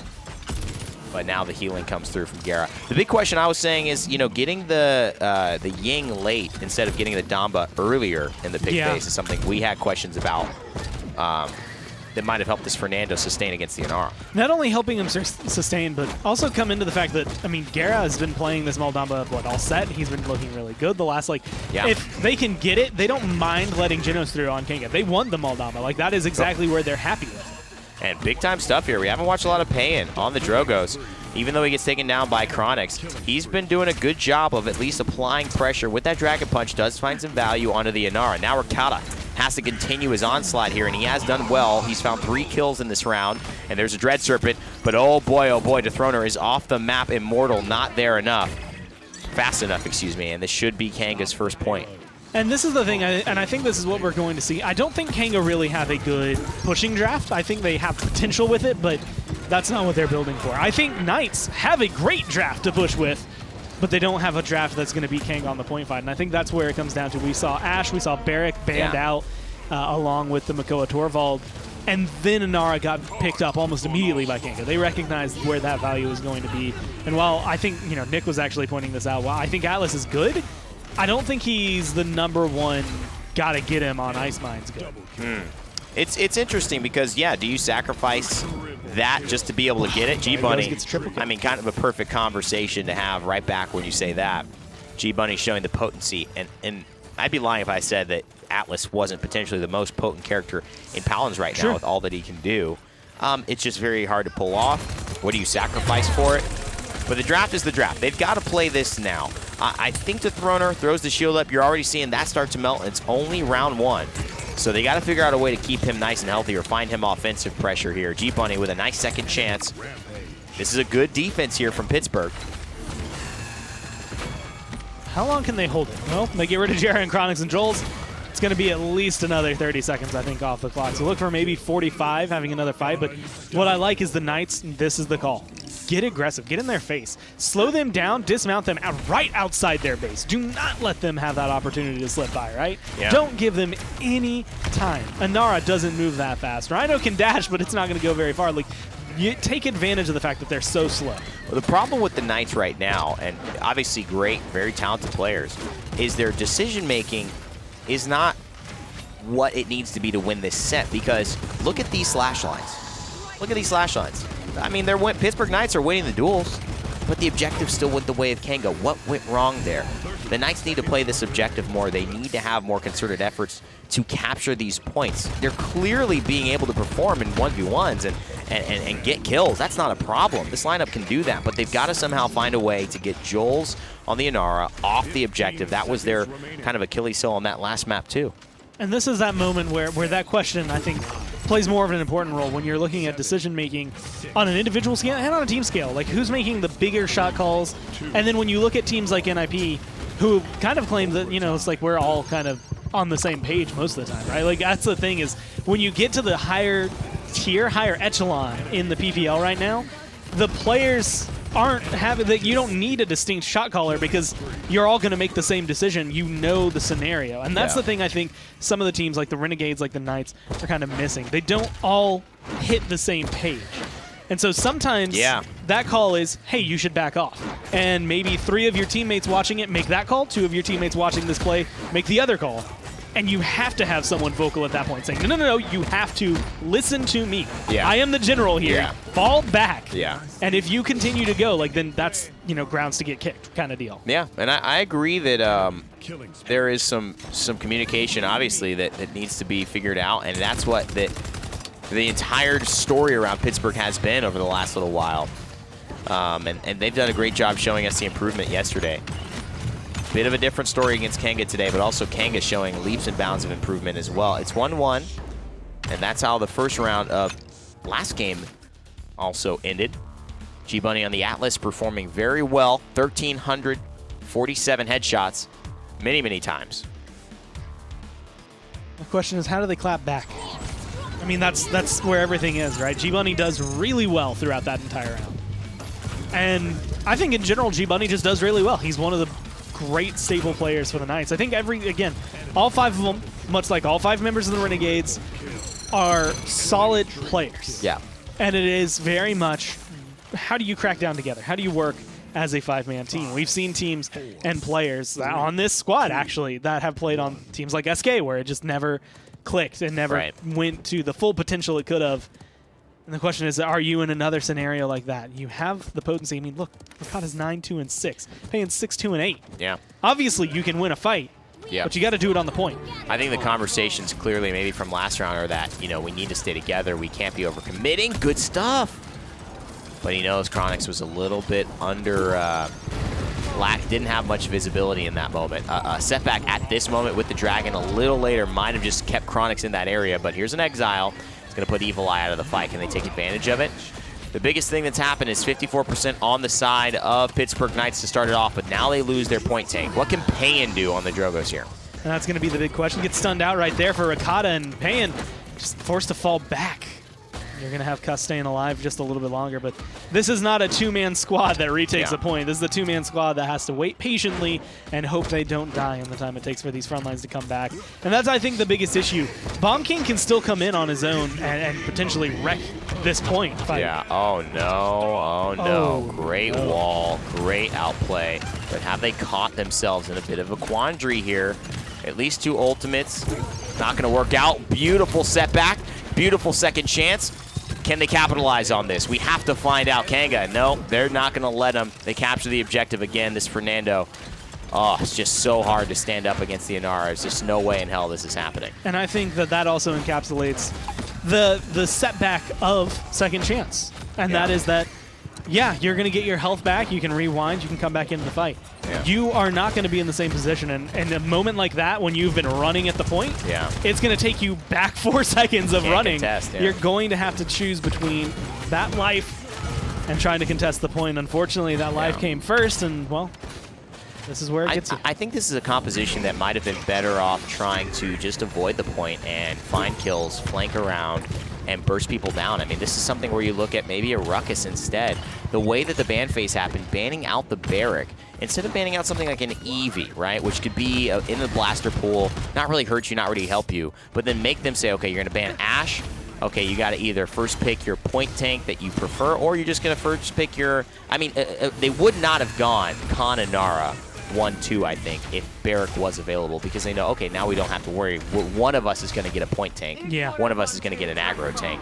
But because you limited that pool, now you gave it to Kanga, and then you didn't take Damba, you basically selected, you know, I believe it was Drogos, and it was something Imani Nando, right? And you didn't take Damba early enough. Man, I just feel like that means is the sustain battle is so heavy in favor of Kanga. I'm having a hard time seeing how they can get around it, especially with Evil Eye playing like this. And it's when you have Dread Serpents like that too, like when everything on Kanga just seems to go right, that's the big issue. It's not even did the Knights draft poorly? I think yes, but when it comes down to it, you get into the game and it's just like, the other thing you have to look at is you let Kanga have pretty much every single thing they're going to be comfortable on. Like, they are not worried about their performance on any of these champions. And that's what Nick was saying. He's like, just Kanga feels like they got everything they wanted, and it feels like it's so much harder for Pittsburgh to win this matchup just on paper, and he's not wrong at all. This is definitely a matchup that looks to tilt in the favor of Kanga, and they're proving it. If you take 2 evenly matched teams, 2 evenly matched rosters of great players with potential, and you give one team a better squad, well, that's the impact of drafting, and it usually ends up with that team winning the match. And I think what we're looking What at, a wall, by the way, and could be very easily broken down here, is very much as simple as this Fernando. Yeah. And that's where it falls apart. I think every other champion on this map, like maybe you want the Maldamba a little earlier instead of the Ying, but like I feel like you could potentially trade those out. I just think Fernando as a point tank and just in general as a character doesn't hold up as well as you're seeing the Barracks, the Inaras, especially when it comes down to it. Like, he is the tier 3 point tank. Yeah. And there's a reason he's, I'd say even just tier 3 frontline. Like, he's just not someone you're going to see used with high potency. I mean, you know, to each, Phoenix can do it, but there's a couple of people that I'll give a pass. It's just a bad matchup against the Khan specifically. True. These statements are important to note why, and it is the Khan. The commander's grab finishes him off, takes him out of the shield, but good stuff here. This is how they've played it before. They're just rotating a little bit more of their kata. G-Bunny, I feel, what are you scared of?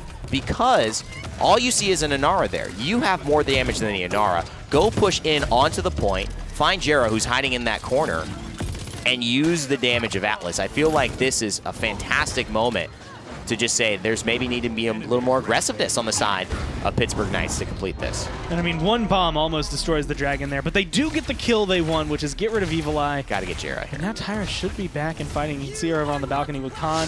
There's going to be a seismic crash trying to set things up. Here comes the Dragon Punch. This time going to be able to connect. That should be able to open up a little bit, but they still have the Khan still present. Bomb King's coming back. Touch the and point. Payan's gone. Gotta get on this point here. It's 87%. Someone's gonna have to touch. Firebomb already taken to Throner off. G-Bunny's here now, but now they've got all the members of Kanga Esports to wind them through. Feels like things have just been on the uphill for Pittsburgh after yesterday. Kanga definitely not stepping off the gas at all. And the setback is going to hit, but the only people set back after this set looks to be the Knights. Kanga 3-0 in a best of 7. This is a tough hill to climb. Uphill battle, down spiral, I would say, for the Knights. Like, it's just... The draft definitely leaned, I think, in favor of Kanga. There were a couple of things that I think, in theory, could have gone right. Again. But I do just think that was easier draft on paper with players that, admittedly, even if they're equal across the way, it's going to win. Yeah, and, you know, obviously a lot to break down, but let's not take away from the fact Kanga playing excellently here as they head into what could be a set-ending game. I think excellently is somehow even an understatement. Kanga are playing near flawlessly right now, even in some fights where it looks like they're going to lose. They end up pulling out the win. They do just the same here. Another 4-1 for them, up 3-0 in the set. If the Knights want to take this set, they need to win 4 straight. Not something we've seen anyone do up to this point. Ricotta had a great game, 12-5, 8-6 on Payan. One thing they sort of noted in the cast is that maybe the Knights just aren't playing aggressive enough. Do you maybe see a little bit of that in them? I don't know if that's what they had the comp to. They have like these two very stationary backliners in Amani and Drogo, so they kind of have to sit back and do their thing. And again, it comes down to the front line being very weak for the Knights. This whole, like, draft-wise for the whole set. 2-11 on the Nando. There was a couple. There was the 0-10 game yesterday on the Barrack. I think Kanga are very focused on getting, you know, Rhino very good picks, and then Evil Eye and Chronix do a good job filling in and you know, doing what they have to do on Tyra and Bomb King. It was a very good Bomb King game. I'll definitely concede that. But with all this damage, some extremely positive slash lines. Yeah. You look at the way that game played out, it didn't matter. It never felt like the Knights were in control, despite having copious more amounts of damage, despite having way better slash lines. They just couldn't control the objective. They couldn't control the map. I think Kanga, very much to that point, they're playing really good objective-based Paladins right now. Of course, Chronix had a great game. Evil Eye had a great game. Like, the offense is there, but they're supplementing that with additional objective time as well, and that's what pushes them forward in a lot of these games. Chronix is kind of a guy that I want to key in on, in that he's shown us now that he can play Shaolin, he can play Tyra. Is it even worth trying to pick ban this guy out, or do you think at this point he can just play whatever? You really can only put pressure on one DPS player in the draft phase. Not a lot of people do it. Mostly, I think you see it done to the blaster players at this point. Like, you might take away EV, pick Bomb King, that type of situation. It's just not common to be seen. I think there's a little bit too much that these guys can be comfortable with. Leon's, Cassie's, none of that stuff feels like it's worthy of a ban. Cassie sometimes, but I think in summary, no. What are some maybe bright spots on the Knight side that you can key in on? I think G-Bunny's had a really good set so far. QD continues his good play. Are those a couple of guys that kind of stand out to you on their side? Yeah, I think they are playing well. I just think they're getting outdrafted a little bit. They're failing to control the map in a couple of spots. I think maybe focusing on these frontline picks a little bit more, getting Kanga uncomfortable. Because like I said, I don't know any games Kanga has won where Rhino has not had a good game. He's a monster on Khan there at the end. And it feels like they're forcing the Throner out of the set. It feels like he's been that's a really fair point. Outside of game 1, he's been a non-factor. That's a really, really fair point. I mean, G-Bunny, sort of the hybrid aggressive frontliner for the Knight side of things. And then to Throner, it's actually a really good point that you bring up, because time and time again, it's like Joel's won't have the best slash line in the game, but he'll have huge amounts of objective time because the rest of his team is controlling the game around him, whereas to Throner, just even he doesn't have the best slash line, but he can't get onto the objective to do anything about I feel his pain, bro. I think Fernando's just a big pile of doo-doo right now. I don't think he's not really my cup of tea personally. And I think yesterday when you look at the Ice Mines game against Na'Vi when Dethroner was able to get Ashe, the amount of impact he had, I'm thinking about that triple kill. He ults to the backline, stuns 2, kills them, kills the third with the shoulder charge. I mean, he can have an impact. You just need to get the goddamn pick. I mean, if you're trying to summarize all that's going wrong, would you just say pick and ban, kind of a breakdown on their side? Pretty much. I'm under the philosophy of, like, you know, it doesn't matter who's pulling the trigger if you're not controlling the space on the map. Yeah. If you can have people suppressing and totally controlling any of these maps and Paladins, whether it's Victor, whether it's Koga, whether it's Lex, Moji, does not matter. If they're free firing because you have the strongest front line in the game, it feels like it's such an much easier game. No, I think that's a really good point to bring up. Of course, 4-3 is how we started, and it looked like the makings of a very, very close set, but then Kanga win back-to-back 4-1s. They're up 3-0 right now. Picks and bans is kind of what we hone in on. Torvald, not surprising. I imagine Kanga will go with Makoa, and that's what they do here. Jaguar Falls. Gets interesting. Yeah, right. It's the last two because we've maybe an Ashe sneaks in there, maybe a Barrack sneaks in there every once in a while, and Eevee comes in, but I think Kanga have shown that they can roll with those punches. They say, all right, we're not going to get the Genos, but we're going to take Kana Nara instead, and while we raise our eyebrows, it ends up working out just fine for them. In this case, Khan gets banned out. So that raises, I think, the stakes on the Atlas just a little bit more if Kanga don't take him away, and they do. So now no Khan or Atlas in this. Who are some of the frontliners now that you need to go to with those two off the board? Well, Ashe is available. I think you're looking at Inara, obviously, Barrack with the Genos. I think grabbing the Ashe first wouldn't be a bad call here, just so Dethroner feels like he can finally get on a pick. But if they end up having to go an Inara or a Barrack with this, then I think G-Bunny would probably end up playing it anyway. Form up and follow me in. But either way, I think Dethroner can get something that he's comfortable on. Kanga have been attacking the Inara a little bit earlier in the draft, maybe because of this, and I wouldn't be super surprised to see them do it again here, given that we do have 4 front lines banned away. It really comes down to how much they want Genos and how much they feel like they can afford to let him go to the Knights. I mean, Barrack Genos still being on the board, that's a scary, in my eyes, that's a scary combo. I mean, Kanga have shown that they're willing to just not go in that direction. They've shown a pretty interesting way of drafting things out. Definitely taking their time on these, already going in to that second set of time here. One of the slower, more drawn-out drafts compared to yesterday. We saw very, very quick drafts on some of the other sides. Barrack and Nara, so again, valuing Inara very high here. And I guess it's sort of, if it isn't broken, don't fix it. The Inara's working for them, and they get Joel's, or I assume it would be Rhino now on Barrack and then Joel's on the Inara. Either way, though, with Khan and Atlas off the board, that's kind of where you're at. They get both of the premier point front lines here. They both control Jaguar Falls very nicely. You don't care as much about them getting Genos now because you're guaranteed to get a Damba who can pocket both these characters very effectively. You put Dethroner in another situation where he's probably grabbing Fernando after having just gone 0-1 million on it. He's not feeling great about that. It had to be the Drogos, it had to be the Pip, it had to be something different for the Knights, so I like the way that they're going with Pip. I agree. Pip was banned out against them yesterday. We've seen Pan play Pip, and we've seen him do very well on the Pip, so I like them going this route. They needed something that individual performance can potentially change a fight, because I think that's sort of what's been missing in that. They've had a lot of really good individual performances, but the objective control, the rest of it hasn't really formed around that. So giving Pan the ability to change an entire team fight, win an entire team fight on that side, I really like the way they went with that. Of course, that leaves Damba. Cassie open for Chronix. That's still scary on the opposite side. They're going to get Bomb King 10th, too. They've already got Pan's Pip locked in. They're going to take something of Rukata's away from him. Granted, he could go for an Andro or something of the like if he wanted to. I think if he went for like an Amani, that wouldn't be the best idea, because I think this Knight's composition is already pretty CC heavy. If they draft any more stuns, you're going to have people rushing Resilience from the get-go on Kanga Esports. Double damage amp is a potential here. Yeah. I was going to call out the Tyra. I mean, that's still around. Tyra has been huge for Kanga. Obviously, Chronix wouldn't go that direction with the Cassie taken for him in this case.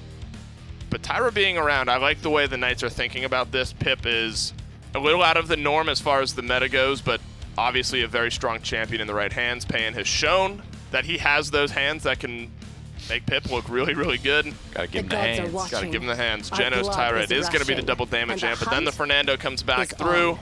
That's kind of what you're left with, I think, in this case. I think that's sort of where you have to go. But Kanga likely, maybe not likely, but very possibly getting a Bomb King here 10th. And I think if Joel is on point, actually I don't know who's going to be playing what here. Yeah, I know. Both of my guess was Rhino, Barrack, Joel, Zanara, but I really don't know. Ooh, is it going to be the Drogos here? I mean, they do have the Tyra hit scan to help shut that down. I don't know. I think there's definitely merit to either. I agree. Luminary Bomb King is one thing. I like the movement speed with Bomb King. It really is kind of Evil Eye's choice here. I think either can work. One big thing I need to see, though, from Gera is counter-engaging Evil Mojos with Dread Serpent. A lot of times when you see Evil Mojo come out, people, their eyes just kind of roll back in their heads and they sort of just attack the chickens. Grouping up, not necessarily staying super spread. I think it makes them very susceptible to, it's something I kind of learned watching Cuss Cutie stream, funny enough. This Pip would Evil Mojo his team every single time. He would just completely counter-engage and fear everybody with a Dread Serpent. I think that's a really strong way to counterplay Kip.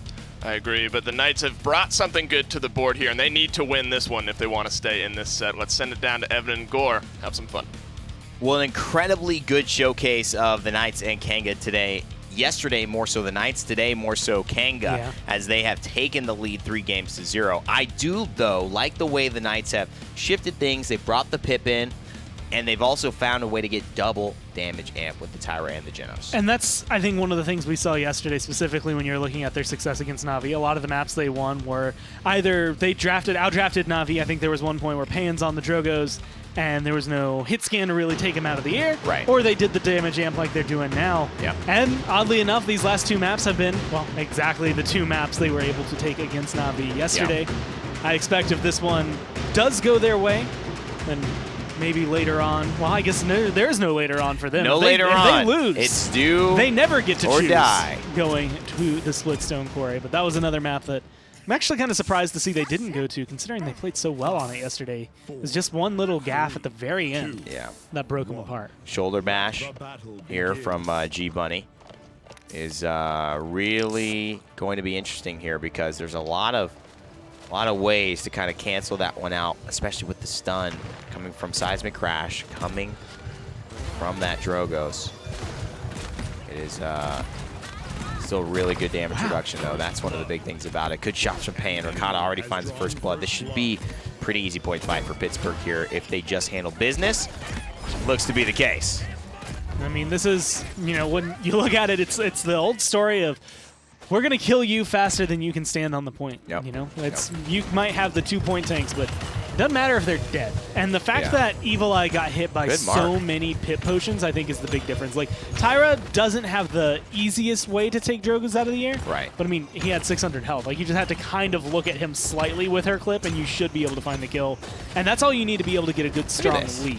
Kind of wasting a lot of time here. And I think he may even get the final kill. Good shots, though. Can they even get back on the point? It seems like they wouldn't put themselves in a position to where they wouldn't be able to. Scout is here, so she could CC immune dodge roll in. Pittsburgh with the Void Grip. Wow. They just fall for it. And that's what I was saying. I thought they might have just rushed in there knowing that it wasn't secure. But, man, oh, man, it seems like they're going to commit to the zone here. The Hunter's Mark, every time it's available, going on the Evil Eye. Notably, the way that they're playing this is trying to get the dragon out of the sky. And notably enough, Payan on top of that, not only trying to get the dragon out of the sky, but successfully hitting a lot of these shots onto a Drogos, which is not something that is easy to do with Pip. But admittedly, if you go back and watch the Knights the first couple of weeks and you watch his Payan performances, you kind of understand why he's able to do it. But most of the time, it should look like that. It should look like, I am above you, you cannot touch me. And just get out of my hair for a second. Give me a little bit of breathing room. I'm directly above you. This should not be happening. Payan kind of defying the laws of the way shots should work with Paladins. That good. that experienced on this type of champion. And uses the Moxie heal for himself. Now he's in trouble. He's going to go down just like that. So a pretty even start, I'd say, although Pittsburgh definitely did win that first point fight. It feels like Kanga have now firmly defended and are towards Pittsburgh's base here. I think looking at the way this has gone, like you said, very equal so far. I'm going to give it, I'd say like 55-45. Like Kanga are definitely really solid on this defense, and admittedly, they should be. Yeah. But I think what we're going to have to look for is how Kanga adapts for the point fights, because I think even if they can continue this defense as long as they want, they have to deal with a double damage amp that I'm not sure they're actually prepared for yet. Yeah, I think that's the big thing. Chronic's trying to min-max this situation. It was a really hard spot, especially with his teammates falling, and that is what's happened. 5-2 for Ricotta here, and Kanga Esports now facing another push from Pittsburgh. Dethroner talked about a little bit of the Fernando not working out. 1-0-5, maybe being a little more patient, maybe just getting together with a better lineup for him and his team. But either way, it's nice to see that positivity in the KDAs. I think that one's definitely the key between the two matches. I mean, if you just look at last game's Fernando, this game's Fernando, it's being played slightly differently, but it's not even Dethroner who's made a lot of the changes. It's really the team around him that has made the changes for it. I think that's helping bring him to success. Finally gets the spill, but I think he results in a lot of kills here. Chronix, he's going to go ahead and get taken down. Ricotta doing a good job before just now of actually really finding some great damage in this fight. And it's resulted in Evil Eye going down, and then Rhino and Jera as a result afterwards. Overtime taken away, but it's not impossible, and they've got ults if they do want to sacrifice some of those to try and get a 2-0 lead. This is that awkward moment of you're just taking more damage than you know what to do with. Like, Jared doesn't have to normally heal this much. It's not always this amount of incoming damage. And so every fight you have to look at as a negative fight, and that's going to be Chronix off the board. That is such a big pickup to try and get this in overtime. He's trying to trade. Good Void Grip, though. He's just going to rocket boots out of it. But Cuss, well done. Good heal from Payan. That was really the camel, the straw that broke the camel's back, so to speak. Yeah, I think it just put them into a bad spot. They've got to get aggressive. Luckily, G-Bunny's in the spot to do so. Jules, he's going to fall. And can they hold here? Ricotta coming out with the Hunter's Mark. That has proven to be enough. The only thing that could save this is maybe a Dome Shield, but they're not going to sacrifice it. It's a 2-0. They've used ults. They've committed. So it's not entirely a bad situation for Kanga, but Pittsburgh needed that push. That's that moment of, if that's a 4-0, then it is the worst case scenario for Kanga. But for 2-0, they just get to go move in onto the point. Yeah. They have, again, two stellar point tanks, a Dread Serpent, a Dragon Punch. Like, they have enough ults up right now that a comeback mechanic round is probably in our future for them. But I think a lot of it is going to depend on how they face the double damage amp at the very beginning. There's no crossfire. We just saw that used. So really the question is going to be, how does space and time find a huge hit? Yeah, that's and true. Does that could be Payan get big. a really good chicken? Well, we saw that. I think in the early round, Midtow got Spunky on the early rounds of one of these Jaguar Falls through times and spaces. He was looking for it. And he really was. You could tell. Cuss has been slightly off on his today. Normally very, very on. But he's been slightly off today. Look at this. Big rotation. No one can do much on that. Rhino cleans up one. Oh, big fireball. Great job by Dethroner. And then the chickens even better by Jared to try to counter-engage, but it's not enough. Dethroner made the play that mattered, getting rid of the Dragon Punch. No more cooldown on that. And a dragon is dead. Well, now they're looking to try and find this boxing match, but Jera is just fighting in an awkward position, awkward scenario. Can't get out of there alive. Same thing goes for Rhino.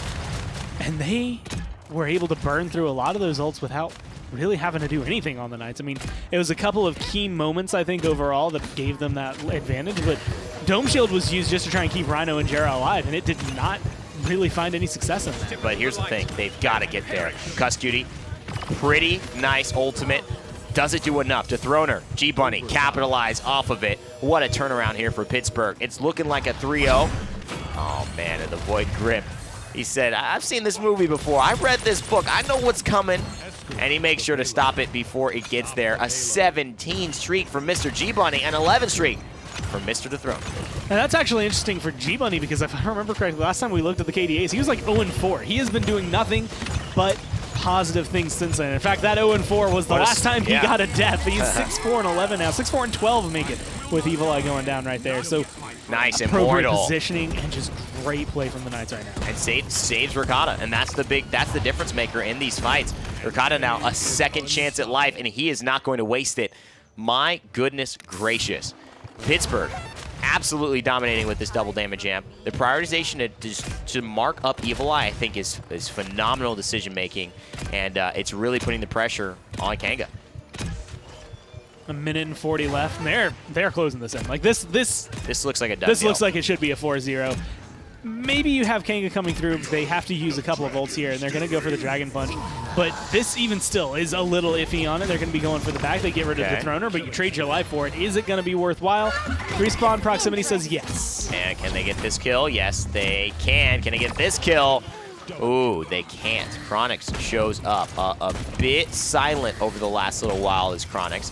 And standing in the gourd, but then throwing the firebomb over it. I like the call. Ricotta using that spacing very nicely to kind of take away one of Maldamba's biggest strengths, that group AoE healing. I love the splash damage. I love the way that Kanga are trying to play this, but I think it's underestimated. I've mentioned Tyra as kind of maybe one of the direct counters overall, but Pan has been hitting good shots on this Dragon, as we've seen a few times. But also Cuss has been getting a lot of damage onto him as well, and that's kind of the big key moment is whenever Cuss decides to throw just a few shots his way, that's 3-4 less bullets that Tyra has to hit. Yeah. And I mean, I'm going to say, I think Ricotta's been great. He really stepped up in this game. I think, like I said, decision-making, damage-wise, playing Tyra against a Drogos, not necessarily easy. I know she's got the hit scan, but you know he can just get in so many different angles. He can be so much faster to rotate to places than she can. But he's absolutely maxing out the value here and paying, contributing meaningful shots. 10 seconds left. Pittsburgh have a chance to go for it. If they get Evil Eye, I think they will.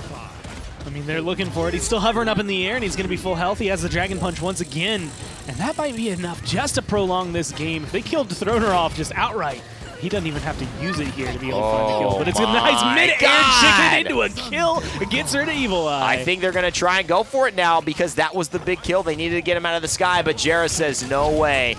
No how. Ricotta still looking for Chronix here. Big shot from the grenade. 700 damage. Will send it off. Dome Shield has been used, but it's 67%. This fight lasting longer actually starts to serve Kanga because that means Os Rhino's going to have his opportunity to use that ultimate next round if this thing does keep going. Right now to Throner, low health, but still getting healed up. Cuss does get the kill. Rhino goes down as well. And so it's going to be a 2-for-1, 2-for-2 here. And again, this is all in favor of Kanga. They're charging ults. They have respawn proximity. It is going to be 2 members versus everybody on the side of the Knights. Big time stuff. They tried everything, and now that Dome Shield's back at 91%. It's essentially all ultimates on the board for Kanga. Knight sacrificing a bunch, going for the Evil Mojo. I don't think that's charged up now. And so Kanga will be battling back. They want to close this set out, and they want to close it out now. This is that turnaround moment. I mean, you have to figure out. We changed from round 1 to round 2, and it did not work. We have tried 2 different attempts at this point fight. What do we do coming into this one? If Evil Eye can find a kill early on, bait out an Immortal at least, I think that's going to be big, but their goal is probably keep him alive. He died very early on in that, but he has morale boost 2 here. So you can expect to see that Dragon Punch come up probably 2 to 3 times in this fight, depending on how long it goes. Question is, does he bait out the Immortal? I think he does. How early do you go for the Dragon Punch? The Throner can activate that the second he actually sees him. Doesn't have to use it until then. So we'll see how quick he has in terms of the trigger finger there to pull that ult.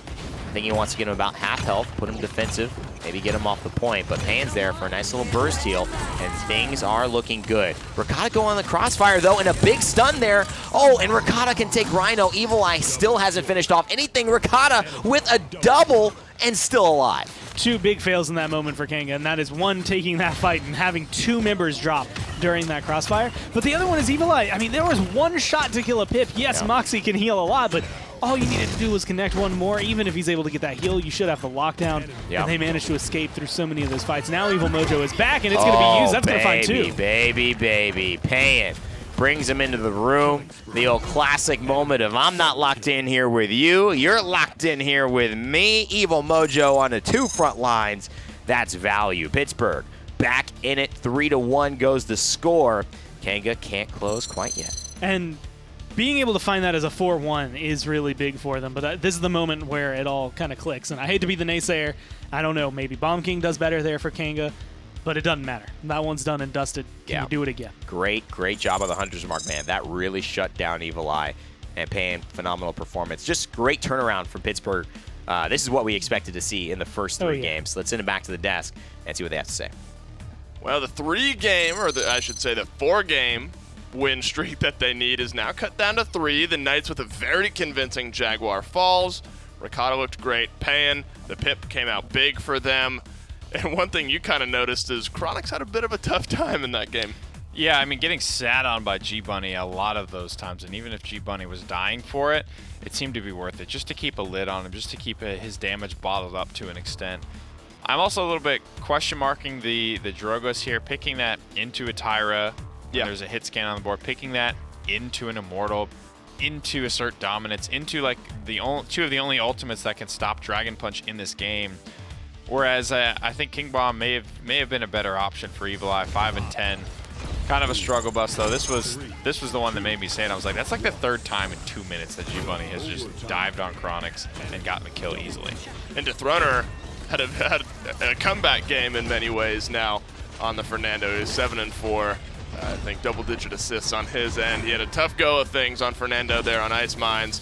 Looked very, very different in a good way here on Jaguar Falls. All right, so the reverse sweep, as we like to call it, it has begun. It has begun. Right. They need to win 3 more still, but they've gotten 1. I think you have to just look at it on a game-by-game basis. You can't say we need to win 3. We just need to win this next one. And, I mean, I would say now it's on Kanga to not play to not lose, if that makes sense. You got to play to win. Just go in, keep being the aggressive Kanga that you have been, and then close out this set. Because if you sit back and let the game come to you saying, all right, we have a 3-game cushion, that's when things could get interesting. So much the same, that 2-1 scoreline is kind of my temperature gauge. How Kanga come out in this next one?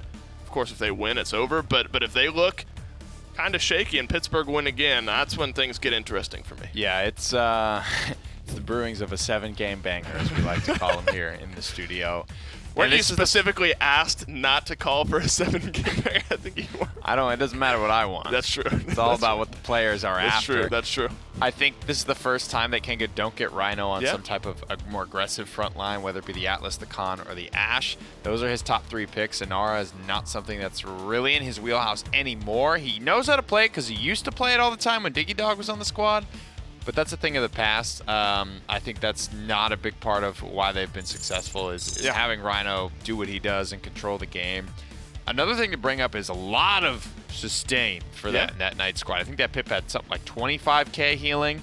You have to factor in Formidable from Fernando as well. There was a lot of sustain flowing through for that composition for the Knights. That was a very, very tough nut to crack.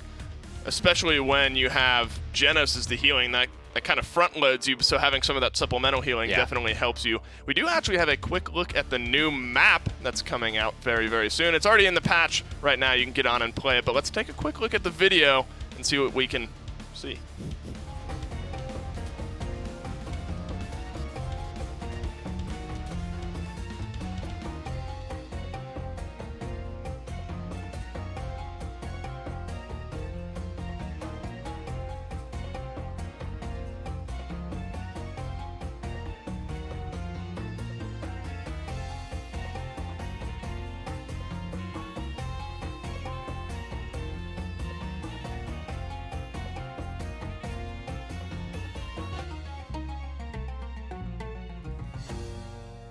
It's a really beautiful map, really fun to play on, actually. I was able to get in and get a few games in on that map, and it's a very, obviously the art is very beautiful, but like there's some small intricacies to how the point fight goes. There's kind of an upper ring around the point fight. You're in this big pit. There's some walls around you. It's a really fun map. And honestly, I can't wait to see some of these guys jump into it here in our competitive leagues. I think it'll be fun, throw a little bit of a wrench into the mix. Yeah, it has those cool little gate mechanics as well. Yeah, the gates. It's like only someone from your team can open your gates, and it's like a proximity sensor basically, and very fun stuff. I wonder who that lady is though in the middle of that map, that statue. There's some deep lore, I'm sure, somewhere out there that I'm not privy to just as of yet. Jumping back into this set, where we stand after 4 games, Kanga looked like they might take it 4-0, but instead it's a 3-1. The Knights claw one back in pretty convincing fashion on Jaguar Falls, and when we get to see the maps come back through, we'll get a better idea of where maybe these last 3 maps are going, because I think we've determined you can play all but 1 or 2, I think, of the maps in the game once you get down to kind of the dregs here. But both teams have brought their power picks. Both teams have, well, Kanga won 2 straight, so the Knights' first map, their first choice map, didn't go in their favor. But now I think, would you say once you get down to maps 5, 6, 7, you're on more of a level playing field? Everyone is kind of yeah, neither here nor there. To an extent for sure. And in times past, Kanga have been good at those jankier maps, which is why I think I maintain confidence in them from this point on.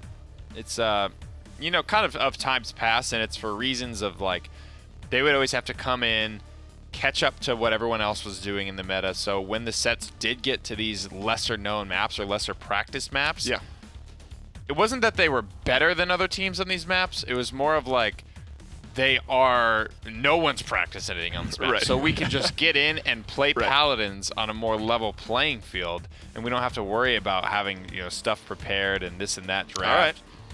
And G-Bunny has had a smile on his face this whole set. He had like Grandpa G-Bunny glasses down by the end of his nose. Look at that, straight back. Yeah, pretty good form. Chest, head, all the way down to the floor. To cave a little bit here.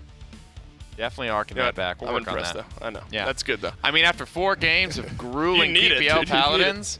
Evan's a big push-up guy, too. Every once in a while, I'll walk back into the caster room, and he'll be, like, feet up on the chairs behind him, like, banging out 15, 20 push-ups just to get ready for the game. Stone Keep comes through. This is a map that Kanga took off of SSG yesterday, and they looked pretty good on it. Well, pretty good is, I think, a bit of an understatement, considering they beat SSG on it. And this is a map where Chronix brought out Tyra, and that was sort of what I failed to mention earlier on, is another champion that Chronix has shown really good play on is the Tyra, especially on this map as well. So maybe something in the back of the Knights' head to keep in mind there. Yeah. Torvald Makoa, though, nothing new there. I forgot to mention as well, in terms of the sustain for the Knights last time, Tyra, the innate 15% lifesteal as well. Very tough to battle against, especially somebody who plays as much Kovacs aim trainer as Ricotta does. That's true. That man is certainly probably at the top of the charts, tracking you down. Kanga do go for the Genos Bam. This is the first time outside of their first map pick on Ascension Peak that they have selected where we've gone for this set. Back to their ways here, grabbing the Khan first. And the Genos is off the board. Getting some pretzel nourishment there is Cuscutie. So Genos is gone, Khan is gone, Atlas is gone. We'll get to see here in the next few seconds, but what becomes higher priority for you now in this case? Ash, I assume, maybe Barrick, Inara? I almost want to lean a little bit towards the Damba for them. I think keeping Dethroner in a comfortable spot, I don't think Fernando is going to be that again for them. I think part of the reason Fernando was able to be successful there is because of the amount of sustain that they had for the Knights on Jaguar Falls. You see this often, though, grabbing that sort of priority DPS. Yeah. Kanga has taken Cassie away from Ricotta a lot this set. He's going to have to probably switch onto that at some point. He had to get it, so may as well be now. And I think very much so the Cassie pick for them is just to get Ricotta on one of his most comfortable champions, because, as we've kind of discussed, you can't really pick out Chronix. I think the Shaolin is still around for him. The Tyra was around for him yesterday when they took the map off of SSG. I think this will be, if they lock this in, the first peek we've gotten at Evil Eye's Eevee today. Yep. I think it's either been Bomb King or Drogos or something of the like up to this point. That's it. Keep So we will get a look talking, at Callie. Evil Eye's You're Eevee. about to get messed up. Do you like them bringing that through for him? I assume you do. Pray to your gods. And they get the Damba, though. Yeah, I don't mind Bomb cannot. King on Stone Keep, but I think almost the conversation around Ascension Peak is like he at times is a little bit out of his wheelhouse, especially when you're pushing a payload and you're trying to get that pick to sort of crack the defender's base. That's where Bomb King is like a little bit out of his element. He just can't contend with like Cassie at that range. So being able to blink in, blink out, get some good control. I like Ice Storm a lot because it's a pretty spammable. It's not up a ton, but it is like low impact enough that you feel fine about using that at a moment's notice to maybe get a conversion or something like that. Taking the Dombo away is pretty big. He's the priority healer that's still left available. Saris will be the call, the It's pull usually from been Cuss. Ying. Yeah. You are not welcome And Nara here. comes through as well. What are you thinking about Saris now on the Knight side? Well, Nara, obviously, she is the big healing sponge, right? So True. you want a high throughput healer. Ying can be that when you get set up, but Saris is so reliable at doing it. So that's probably the combination they're looking to lean on. They want Dethroner to be comfortable and confident going out onto the objective, and he will certainly be able to do so with the Saris and Nara. However, it is a fairly susceptible target to Eevee, but I think that can be said about pretty much any support at this point. I like the barrack cover here, of course. Rhino likely going with the Khan. That would leave Joel's on the barrack. And then Shaolin. I mentioned earlier in the show, right, are we done raising our eyebrows when Shaolin gets picked, especially when it's Chronix who's playing it? At least in my end, I am. I'm very comfortable. I think he'll do just fine on this map, on this team with what he has behind him.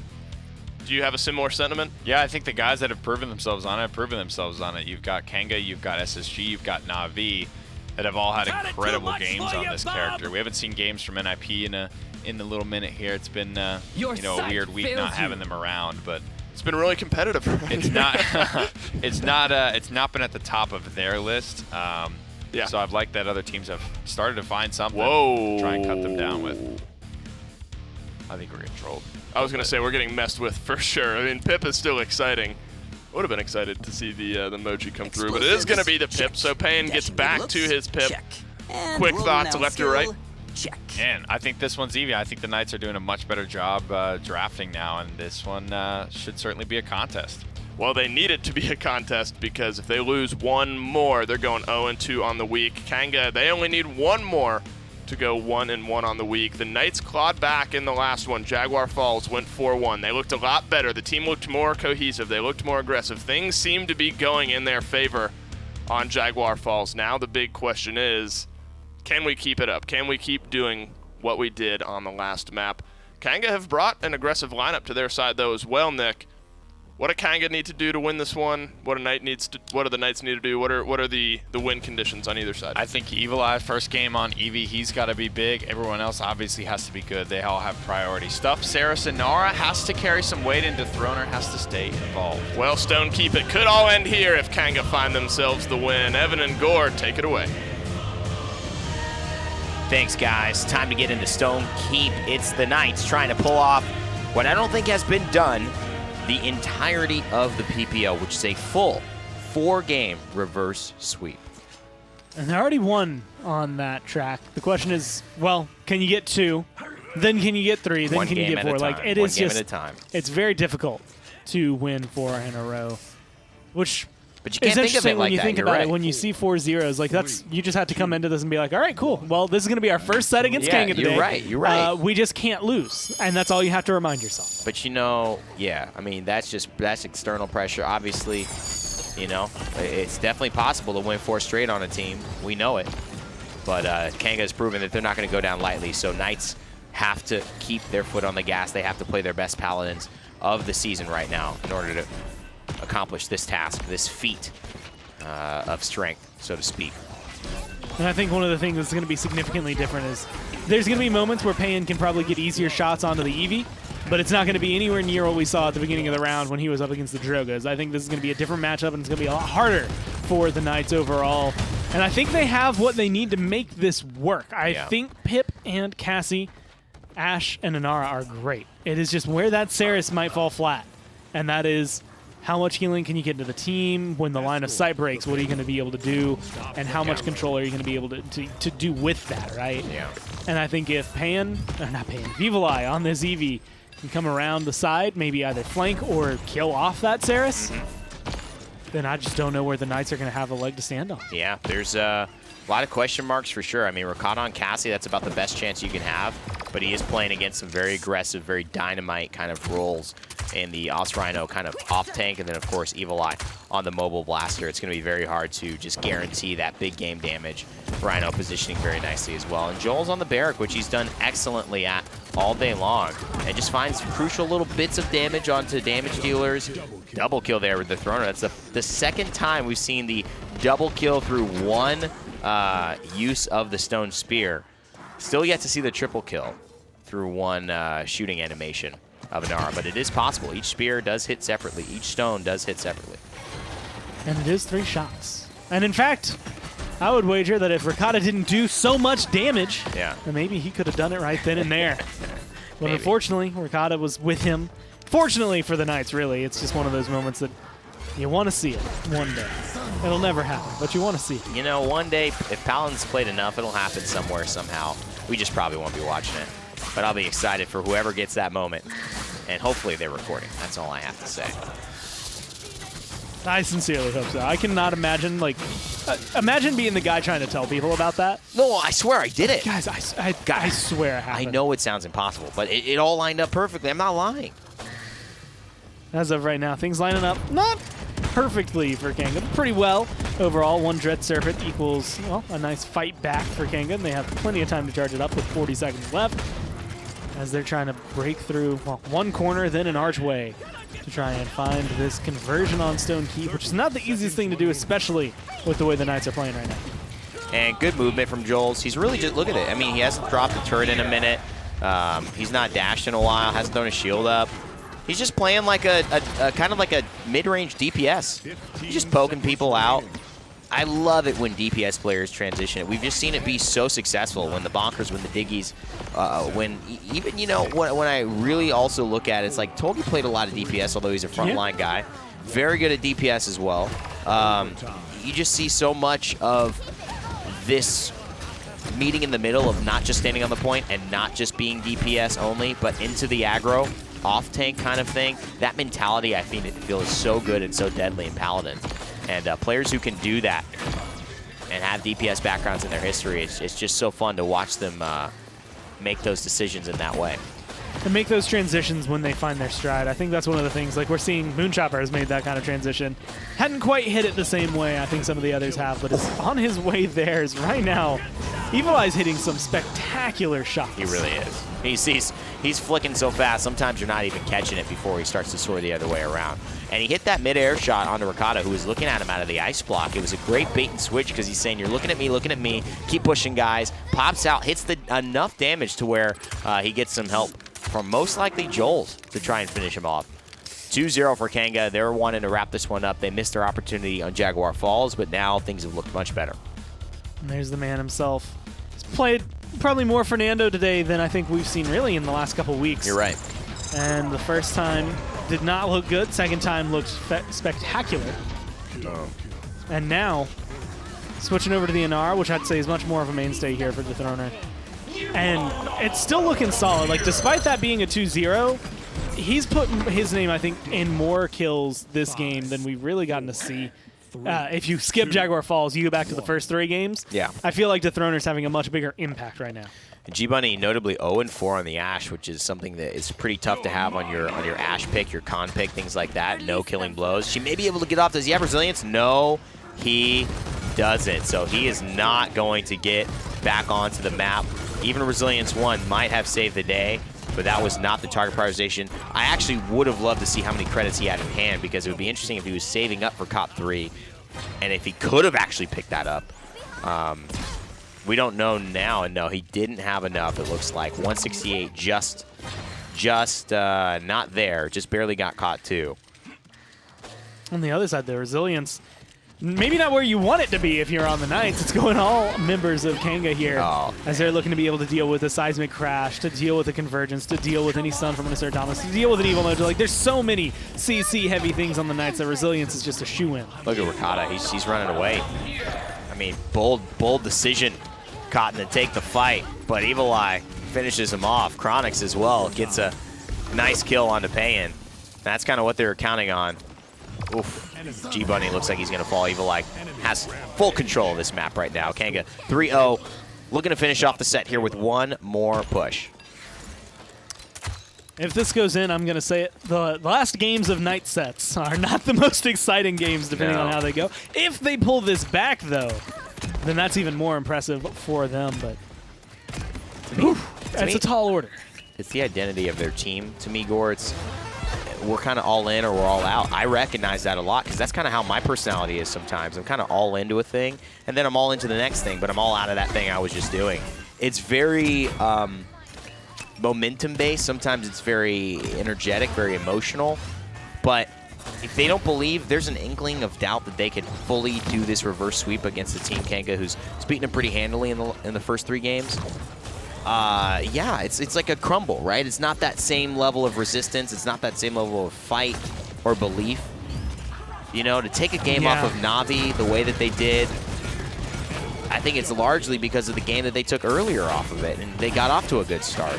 You know, they didn't get off in 3-0 against them. So with another collapse, another DSI there with Kanga about to pass 55%. More identities being discovered. Kanga coming out really strong over this last couple of days, and a good performance against them, against the Pittsburgh Knights.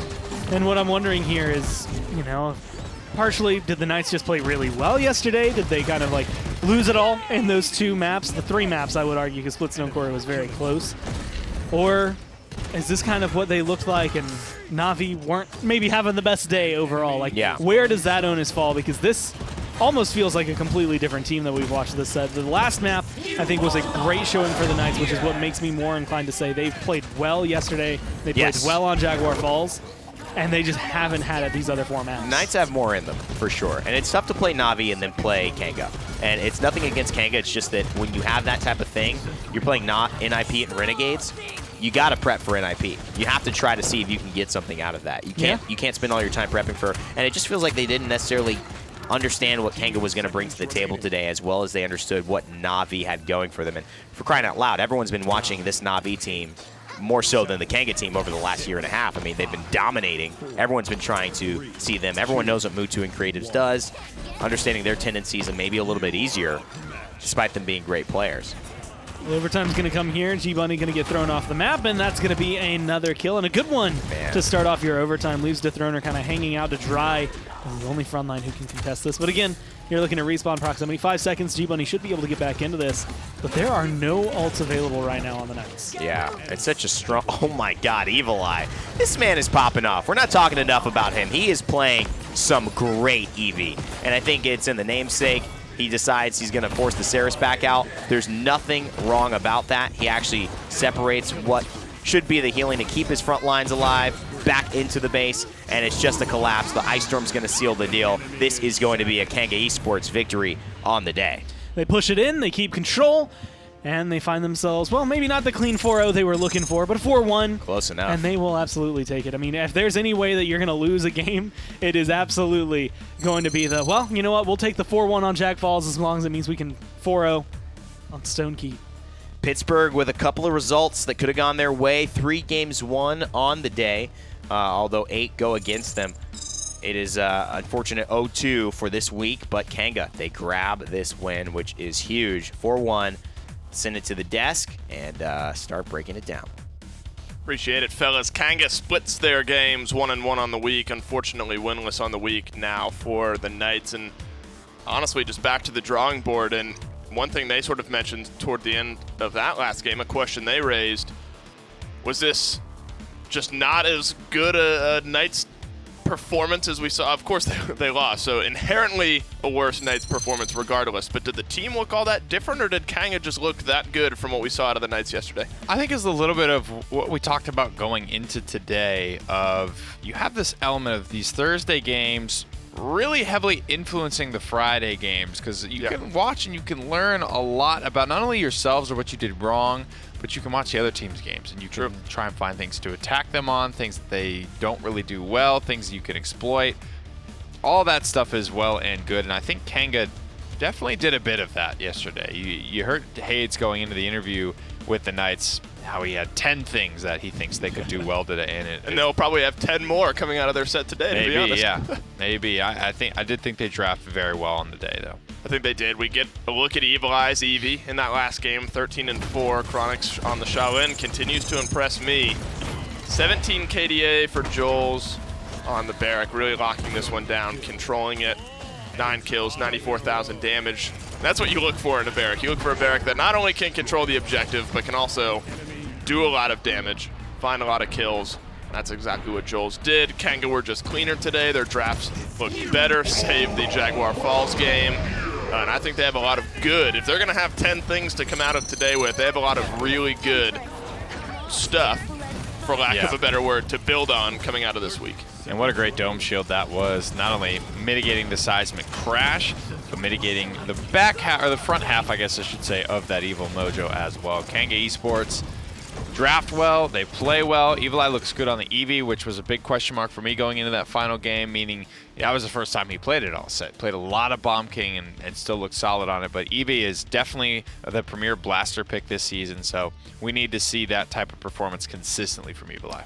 And that's sort of the big question now, is we've seen a lot of different Kangas over the last few weeks. This week, despite losing yesterday, looked really good across the board. So now it's how many of these performances can you replicate moving forward? I think the eyes are set in all of our interviews with Kanga. It's on MSI. It's getting into MSI, making sure you're top 6 moving into that week. I think if they continue playing the way they are, that'll be a pretty safe thing for them. It's going to be exciting to see how their games kind of play out in the future, what they look like against all of the different opponents. Do you think if they play the way they are right now, MSI is a lock for them? They're in a pretty good spot at the moment. Yeah. I think I would like to see them qualify higher than 6. Yeah. That's just my own personal expectation for them, but I think they'll be happy with just that qualification overall. I think they will be, and I think they'll be happy that they at least split the games coming into this week. Playing against SSG is never easy, but they do win today, and that means we have an interview with the winners standing by. Congratulations, guys. You come through with the 4-1, and I'm just going to go ahead and kick this off with the question you don't want. What happened on Jaguar Falls that kind of prolonged this set? Because it just seemed to swing so heavily in the Knights' favor, but it was only that map. Payne just played really well on Pip. We didn't put enough pressure on him, kind of caught us off guard a little bit. We just didn't play our game on that. What was the decision behind the Warder's Gate choice to kind of swing things back in momentum for you guys? Was there any recognition of yesterday's kind of weak performance by Pittsburgh on that map? I'm not sure. I just feel like our team comp just beat theirs, and we just came back confident, and we had Carnot as well, which really helped us take back that point or whatever. Gotcha. It seemed like it was a lot of points that somehow did not feel contested until maybe the very moment. It felt like you guys were, what Phoenix had said earlier, playing the objective a lot more than they were. There was the Ice Mines game where they had some really strong slash lines against you guys, and actually went 12-6, I think, Ricotta on the Amani, but just couldn't really get any focus. What do you think was the biggest reason for that, and how you kept control? We just know when to harass their point tags and when to not. We're figuring it out week by week, but we're getting better at when to push and when just to play the objective, and objective is how you win games, so... Yeah, just calling a Nara, DR, stuff like that, punishing tanks, because you win games just by capping point. It's kills don't really matter. It's all about capturing the objective and just winning that way. Well, congratulations once again, guys. You take your win. Probably go get your steak dinner tonight as you move forward. We're going to go to a quick break, then we'll be back with Navi versus Space Station Gaming. Thank you. Brought to you by Evil Mojo, Hi-Res Studios, INAP, Respawn, Steel Series, Alienware, and Shot.